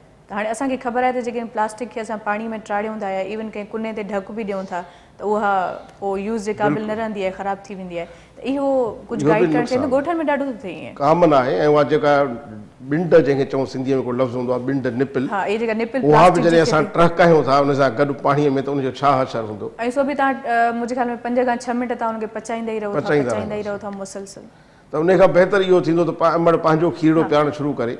हाणे जेकॾहिं साईं 6 महीननि जो ॿारु आहे त तव्हां इहा ॾिसो त उन में का पाणीअ जी कमी त कान थी वई आहे। जेकॾहिं ॿारु ॾिसो था त सुस्तु आहे, निबल आहे, निबल माना हिकिड़ो लेथार्जिक थी वञे कंडीशन, माना हू रेस्पॉन्स नथो हुजे, त महिरबानी करे कंहिं सुठे डॉक्टर सां न विचण में अचो, त थी थो सघे त हुनखे का एंटीबायोटिक जी ज़रूरत पवे या हुनखे का रिहाइड्रेशन की ज़रूरत पवे तो असां उन ॿार खे असेस कयूं। ठीक, तमाम सुठी ॻाल्हि। अच्छा डॉक्टर सलमान, आज माशाल्लाह से इतने ज़्यादा सवालात आ रहे हैं कि मैं खुद परेशान हो रही हूँ कि कौन सा करूँ, कौन से वाले को छोड़ दूँ। तो छोड़ना नहीं चाहती, बस जो मुझे अभी समझ में आ रहा है वो करती जा रही हूँ। तो एक सवाल कि अक्सर शुगर के जो पेशेंट्स होते हैं उनको ज़ख्म जब हो जाते हैं तो एक तो वो जल्दी मतलब कवर नहीं होते तो और ज़ख्म हो भी जाते हैं, मतलब बात पे कोई मामूली सा कट आया, कुछ बेहतियाती किसी भी चीज़ में हो गई, तो क्या करना चाहिए, एहतियात क्या होनी चाहिए? देखें, अगर वो डायबिटिक पेशेंट है तो उसको ज़्यादातर लोगों के पाँवों में ज़ख्म का अमूमन होना ज़्यादातर होता है, बहुत ज़्यादा होता है कि कहीं से जा रहे हैं, गुजर रहे हैं, कोई चोट लग गई बिग टो पे, पाँव उंगलियों पर, फुट पे, होता क्या है कि वो ज़ख्म में तब्दील होता है छोटा सा है। अगर वो उसकी शुगर अनकंट्रोल्ड हो तो वो कभी भी ज़ख्म भरेगा नहीं, हील नहीं होगा, कभी भी भरेगा नहीं, कभी भी हील नहीं होगा। तो उसके लिए हमें पहले तो ये करना चाहिए कि हमें किसी भी डॉक्टर के पास अगर डायबिटोलॉजिस्ट प्रॉपर है तो अच्छी बात है, तो उसके बाद जाके आप अपनी शुगर को प्रॉपर करें, कंट्रोल में लाएं। जैसे वो कंट्रोल में आएंगे तो साथ में वो डॉक्टर ड्रेसिंग करता रहेगा, उसके एंटीबायोटिक्स देगा तो वो ड्राई हो जाएगा। मगर अगर शुगर अनकंट्रोल्ड हुई तो कभी भी वो ज़ख्म भरेगा नहीं। इसलिए हम कहते हैं ऐसे पेशेंट अपने पाँव में मोज़े पहन के रखें। दूसरा ये कि जूते जो पहने ऐसे पहने कि जो सॉफ्ट हो, जो 1 इंच बड़े होना चाहिए आपके बिग टो से, उंगलियों से, यानी कि ज़्यादा तंग नहीं होने चाहिए, आपकी फिंगर्स पूरी दब जाएं, उससे भी टकराए नहीं, जूते से भी, उससे भी सेफ रहें। और ज़्यादातर ये सॉक्स वगैरह पहन कर रखें और शुगर को कंट्रोल रखें। सही, बड़ी अच्छी बात माशाल्लाह से आपने कही। अच्छा, इससे पहले थोड़ी देर पहले हमारी डाइट के हवाले से बात हुई थी, लेकिन वो बात वहीं पे रह गई थी आधी। तो मैं चाहूँगी कि डाइट के हवाले से आप कुछ बताएं कि डाइट शुगर के पेशेंट की क्या होनी चाहिए, चाहे वो अर्ली एक है कि जब स्टार्ट हो रही है शुगर या फिर बहुत ज़्यादा मतलब बढ़ चुकी है। देखें, जो अगर हम सिर्फ डायबिटिक पेशेंट पे बात करें तो डाइट इस तरह होना चाहिए कि 5 से 6 मील होना चाहिए उसके सुबह उठने से लेकर रात सोने तक। अब वो ये गौर से सुनने वाली बात है, अगर नाजरीन जो हैं आपके ज़रा गौर से इस बात को सुने कि जो भी डायबिटिक पेशेंट है, अमूमन होता है क्या है, डायबिटिक पेशेंट को नाश्ते से कुछ मिनट्स पहले अपनी इंसुलिन या दवाइयाँ लेना होती हैं, उसके बाद नाश्ते के बाद भी। तो होना ये चाहिए कि 2 अंडे की सफ़ेदी, 2 अंडे की सफ़ेदी मैंने कहा है, क्योंकि प्रोटीन रिक्वायर्ड होता है, ठीक है, और प्रोटीन फैट को भी काटता है। ये भी एक बात आज मैं ऐड कर रहा हूँ, प्रोटीन जिस चीज़ में होगा वो आपकी चर्बी को भी काटेगा, फैट को रिड्यूस करता है। तो आप 2 अंडे की सफ़ेदी लें, जर्दी ना लें। उसके साथ नाश्ता, एक अच्छा नाश्ता करें, ये मैं ये नहीं कह रहा हैवी नाश्ता करें, मगर एक अच्छा नाश्ता करें, क्योंकि आपने इंसुलिन लेनी है उससे पहले और उसके बाद भी अपनी दवाई लेनी है। 2 अंडे की सफ़ेदी, चाय फीकी पीजिए या कैंडल के साथ पीजिए, ठीक है। शक्कर का बिल्कुल इस्तेमाल नहीं करें उसमें, चाय में। दूसरी चीज़ ये है कि उसके साथ आप कोई भी सीरियल्स ले सकते हैं, ओट मील ले सकते हैं, ये बड़ी ताकतवर चीज़ होती है जिसको आप ये कहते हैं ओट मील जो होता है, गंदम वगैरह की जो चीज़ होती है वो ले सकते हैं। सीरियल्स ले सकते हैं आप, ब्रेड ले सकते हैं, चाय ले सकते हैं, 2 अंडे की सफ़ेदी। ये आप इसको जिस भी तरह डिवाइड करना चाहें नाश्ते में करें और एक अच्छा नाश्ता करें। अपनी इंसुलिन या जो भी डायबिटिक मेडिसिन है वो लें। उसके बाद नाश्ते के 2 घंटे बाद आपने कोई भी फल लेना है, 11 साढ़े 11 बजे, अमूमन लोग 9 बजे उठ जाते हैं, तो अगर उसके बाद 11 साढ़े 11 बजे कोई भी फल लेना है जो भी सीजनल हो, जैसे सेब आप ले सकते हैं, 1 आध सेब लेने में कोई हर्ज नहीं है दिन में, अच्छा लोगों के जहन में होता है सेब में भी शुगर होती है, मगर इससे कोई फ़र्क नहीं पड़ता, एक आध सेब से कोई फ़र्क नहीं पड़ता अगर आपकी शुगर कंट्रोल्ड है। उसके अलावा आप अमरूद ले सकते हैं। आप जिनसे परहेज़ करना है वो अनार हैं, आपके क्या कहते हैं जिसमें अंगूर हैं, ये सब चीज़ें जिसमें शुगर होती है, केला है, ये नहीं लेना चाहिए। जो लेना चाहिए जैसे आजकल सीजनल ऑरेंज है, आप अमरूद लें, ऑरेंज लें, या एज पर जिसमें शुगर ना हो, या आपने नाश्ते के 2 घंटे बाद लेना है। इससे क्या होगा कि आपका दोपहर का खाना डिस्टर्ब नहीं होगा। एक फल खाने से मेरा नहीं ख्याल है कि आपका कुछ फर्क पड़ेगा। फिर आपका दोपहर खाना वो 1:30-2 बजे हम लोग खाते हैं, जो भी पाकिस्तानी हाइट्स अमूमन यही टाइम होता है हमारा, उसमें वो एक चपाती। अच्छा लोगों का तरीका ये होता है कि नाश्ते में भी चपाती लेते हैं, तो प्लीज़ नाश्ते में चपाती ना लें या फिर बहुत ज़्यादा ऑयली पराठा होता है। नहीं बिल्कुल नहीं, they will not take anything like this. Diabetic patient ना चपाती लेंगे ना पराठा लेंगे। जिस तरह का मैंने डाइट बताया है ब्रेकफास्ट उस तरह लें। ये जो होते हैं बिस्किट जो होते हैं बेकरी की, ये भी नहीं लेंगे। ऐसे वो सीरियल्स जो आते हैं वो ले सकते हैं, ओट मील ले सकते हैं, अंडे की सफ़ेदी ले सकते हैं, 2 अंडे की सफ़ेदी और चाय। नाश्ता करना प्रॉपर तरीके से इसलिए ज़रूरी है क्योंकि शुगर की जो मेडिसिन है वो शुगर को कम करती हैं। तो अगर आपने प्रॉपर नाश्ता नहीं किया तो हो सकता है आप हाइपोग्लाइसीमिया में चले जाएं। हाइपोग्लाइसीमिया मतलब होता है शुगर का नहायती कम लेवल हो जाए, उसमें बेहोशी में भी जा सकते हैं, ठंडे पसीने आ सकते हैं और घबराहट हो सकती है। तो प्लीज़ नाश्ता प्रॉपर करें। नाश्ते के 2 घंटे बाद कोई फल लें, उसके 2 घंटे बाद दोपहर खाना लें जिसमें 1 चपाती, मटन, चिकन, गोश्त, छोटा गोश्त और चिकन, बड़े का गोश्त नहीं लेना। उसके बाद शाम की चाय लेनी है। शाम की चाय में वही फीकी चाय होगी या कैंडल के साथ उसमें कोई स्नैक ले लें छोटा मोटा। अच्छा नमकीन बिस्किट लेने का लोगों को बहुत शौक होता है शाम की चाय में, मगर वो इसलिए ना लें, वो पेशेंट ना लें जो कि हाइपरटेंसिव पेशेंट है। जिनको ब्लड प्रेशर है तो प्लीज़ वो ज़रा सॉल्ट से, नमक से परहेज़ करें। हाँ, तो उसके अलावा भी सादे बिस्किट्स भी आते हैं, बोलें बेकरी के बिस्किट लेने की ज़रूरत नहीं है। सादे बिस्किट आते हैं में शुगर या नमकीन कुछ नहीं होता। उसके बाद वीटेबल बिस्किट्स खिलाते हैं, वो ले लें, शाम में लेना ज़रूरी है। और रात में 10, 9, साढ़े 9, 8, साढ़े 9 बजे, 8 या 9 बजे लोग अमूमन खाना खाते हैं। रात का खाना खा अच्छा नहीं भी खाते तो डायबिटिक पेशेंट्स को इसी टाइम पे खाना है और वो अपना वही 1 चपाती, 1.5 चपाती और शोरबा या सब्ज़ी जो भी लेना चाहें। अच्छा अमूमन मैंने देखा पेशेंट आते हैं, डॉक्टर साहब मैं ना शुगर एकदम कम हो गई, तो भाई क्या खाया था जी? मैंने रात में जी वो नूडल्स खाए थे और रात 3 बजे ना मुझे घबराहट शुरू हुई। फिर मैंने अपने बच्चे को बुलाया, शुगर चेक की तो 80 आ रही थी, पता नहीं कितनी आ रही थी, तो पसीने भी आ रहे, तो फिर उसने मुझे कुछ मीठा पिलाया। तो कोई परेशानी की बात नहीं है। अगर आप कभी भी हाइपोग्लाइसीमिया में जा रहे हो और आपको ये अलामतें आ रही हैं, जिसमें पसीना हो, घबराहट हो, बेचैनी हो, तो आप एक शुगर खा लें और नेक्स्ट डोज स्किप कर दें। फिर अपने डॉक्टर से कंसल्ट करेंगे, भाई डॉक्टर साहब मेरे साथ ये एपिसोड हुआ था। होता क्या है कि नूडल वगैरह से प्रॉपर डाइट नहीं होती, मैदा होता है, उसमें प्रॉपर डाइट नहीं है। मैदे की चीज़ें वैसे भी नहीं खाना चाहिए डायबिटिक पेशेंट्स को। तो जिस तरह मैंने बताया है 2 टाइम रोटी ले सकते हैं। चावल का इस्तेमाल बिल्कुल नहीं करेंगे पेशेंट, बिल्कुल भी नहीं करेंगे, बिल्कुल नहीं करेंगे जब तक उनकी शुगर कंट्रोल में नहीं आ जाती। एक दफ़ा कंट्रोल में आ जाए तो बॉयल चावल पानी निकाल के, क्योंकि पानी के साथ वो स्टार्च बहुत ज़्यादा होता है, पानी निकाल के तो वो इस्तेमाल कर सकते हैं हफ्ते में 2 या 1 2। अच्छा डॉक्टर साहब इस हवाले से एक और बात काफ़ी मतलब सुनने में आती है कि अंडरग्राउंड जितनी भी चीज़ें उगती हैं वो भी शुगर के पेशेंट को नहीं लेनी चाहिए। तो इसका जवाब लूंगी लेकिन एक कॉल के बाद। तो देखते हैं कि कौन है हमारे। अच्छा ये बात इनकम्प्लीट रह गई थोड़ी सी। जी बिल्कुल, इसको हम कंप्लीट करेंगे। अस्सलाम वालेकुम। वालेकुम अस्सलाम। जी अभी केयर पर ॻाल्हायो। मैं नाज़िया बात कर रही हूँ कराची से। जी नाज़िया जी क्या सवाल है आपका? सवाल कीजिए।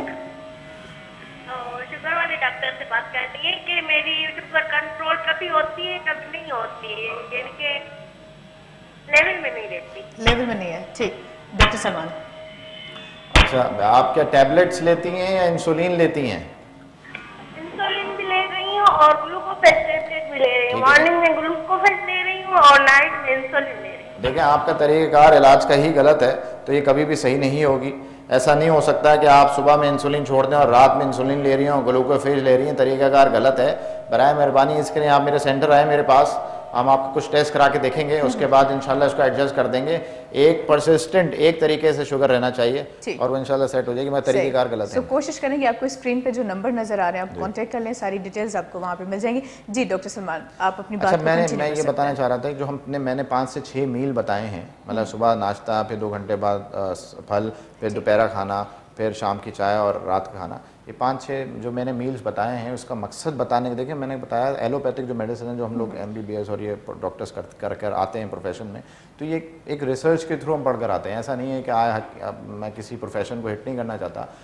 होम्योपैथ हो गए या बहुत सारे इदारे हो गए, उनकी तो मेडिसिन ही, पाकिस्तान में कोई रिसर्च लेबॉर्ट्री नहीं है। वो क्लेम करते हैं कि जी जर्मनी से बरामद कर रहे हैं। जर्मनी की एनवायरनमेंट जी अलग है, पाकिस्तान की एनवायरनमेंट अलग है। और फिर आप किसी भी होम्योपैथ के पास जाएँ वो बहुत मिनिमम फीस में दवा भी दे रहा रहा होता है जिसका कोई नाम नहीं होता और पेशेंट खा भी रहा होता है, फीस भी मेरे समझ में नहीं आती कि वो डॉक्टर खुद कैसे मंगवा लेता है जर्मनी से उतने कम पैसों में दे रहा। खैर ये एक लंबा टॉक हो जाएगा। तो वो एलोपैथिक एक दिमाग में डालने वाली बात जरूर है कि जिस दवाई का कोई नाम नहीं आपने कैसे मंगा लिया। बिल्कुल एलोपैथिक मेडिसिन को वो थैलियों में डाल के देते हैं, वही पैराडॉल होती है, वही ब्रोफेन होती है, उससे पेशेंट ठीक हो जाता है। ये तरीकेकार नहीं है सही। आप हर इंसान को अपनी अपनी प्रैक्टिस करना चाहिए।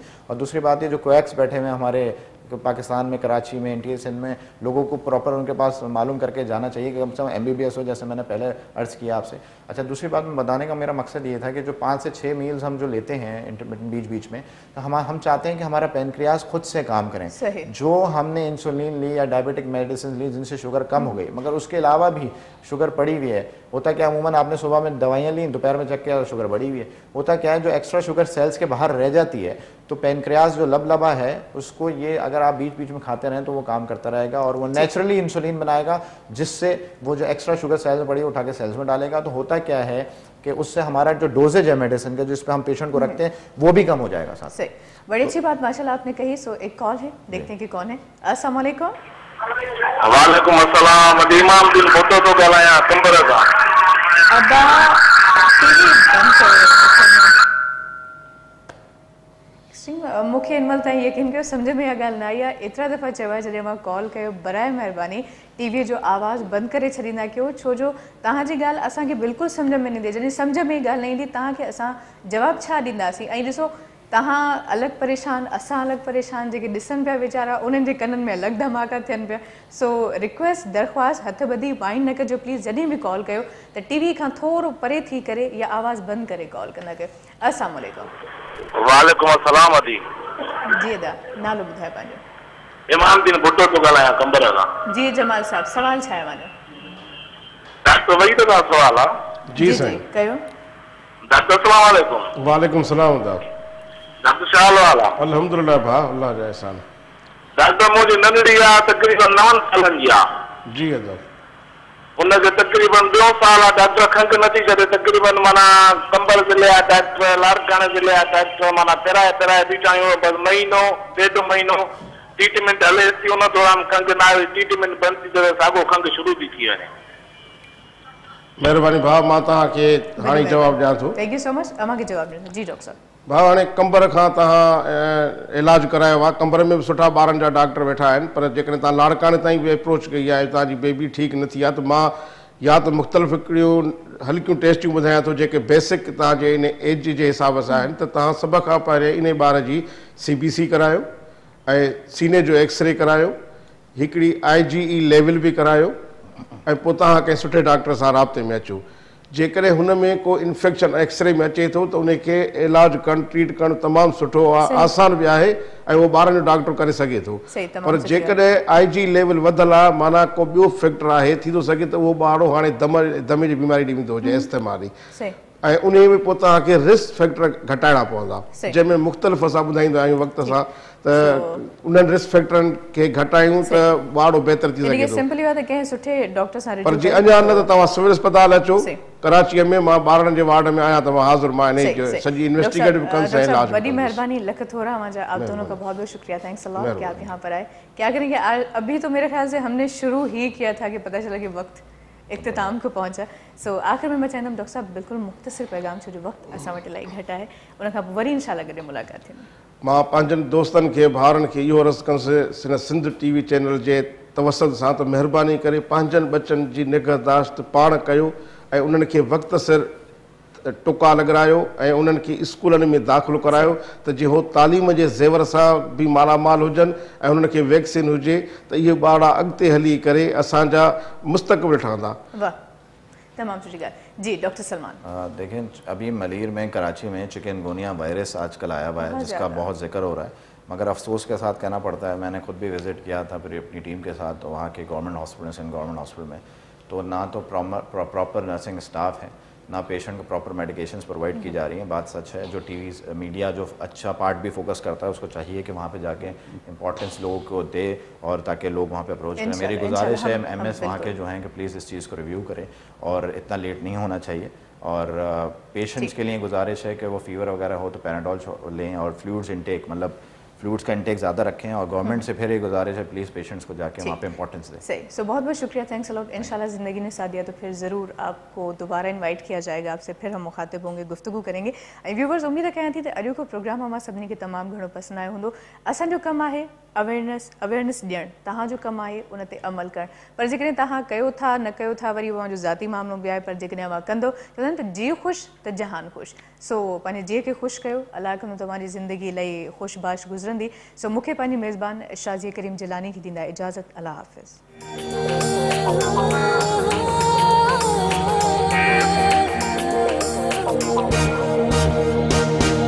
सुबह सुबह जो पखी अखेर मां उड़े थो, हरी नारी रब खे संभाले निकिरे थो, हिन सरज़मीन सिंध ते जीअं सजो घुरे थो, खुशहाली ऐं अमन जो पैगाम मुंहिंजे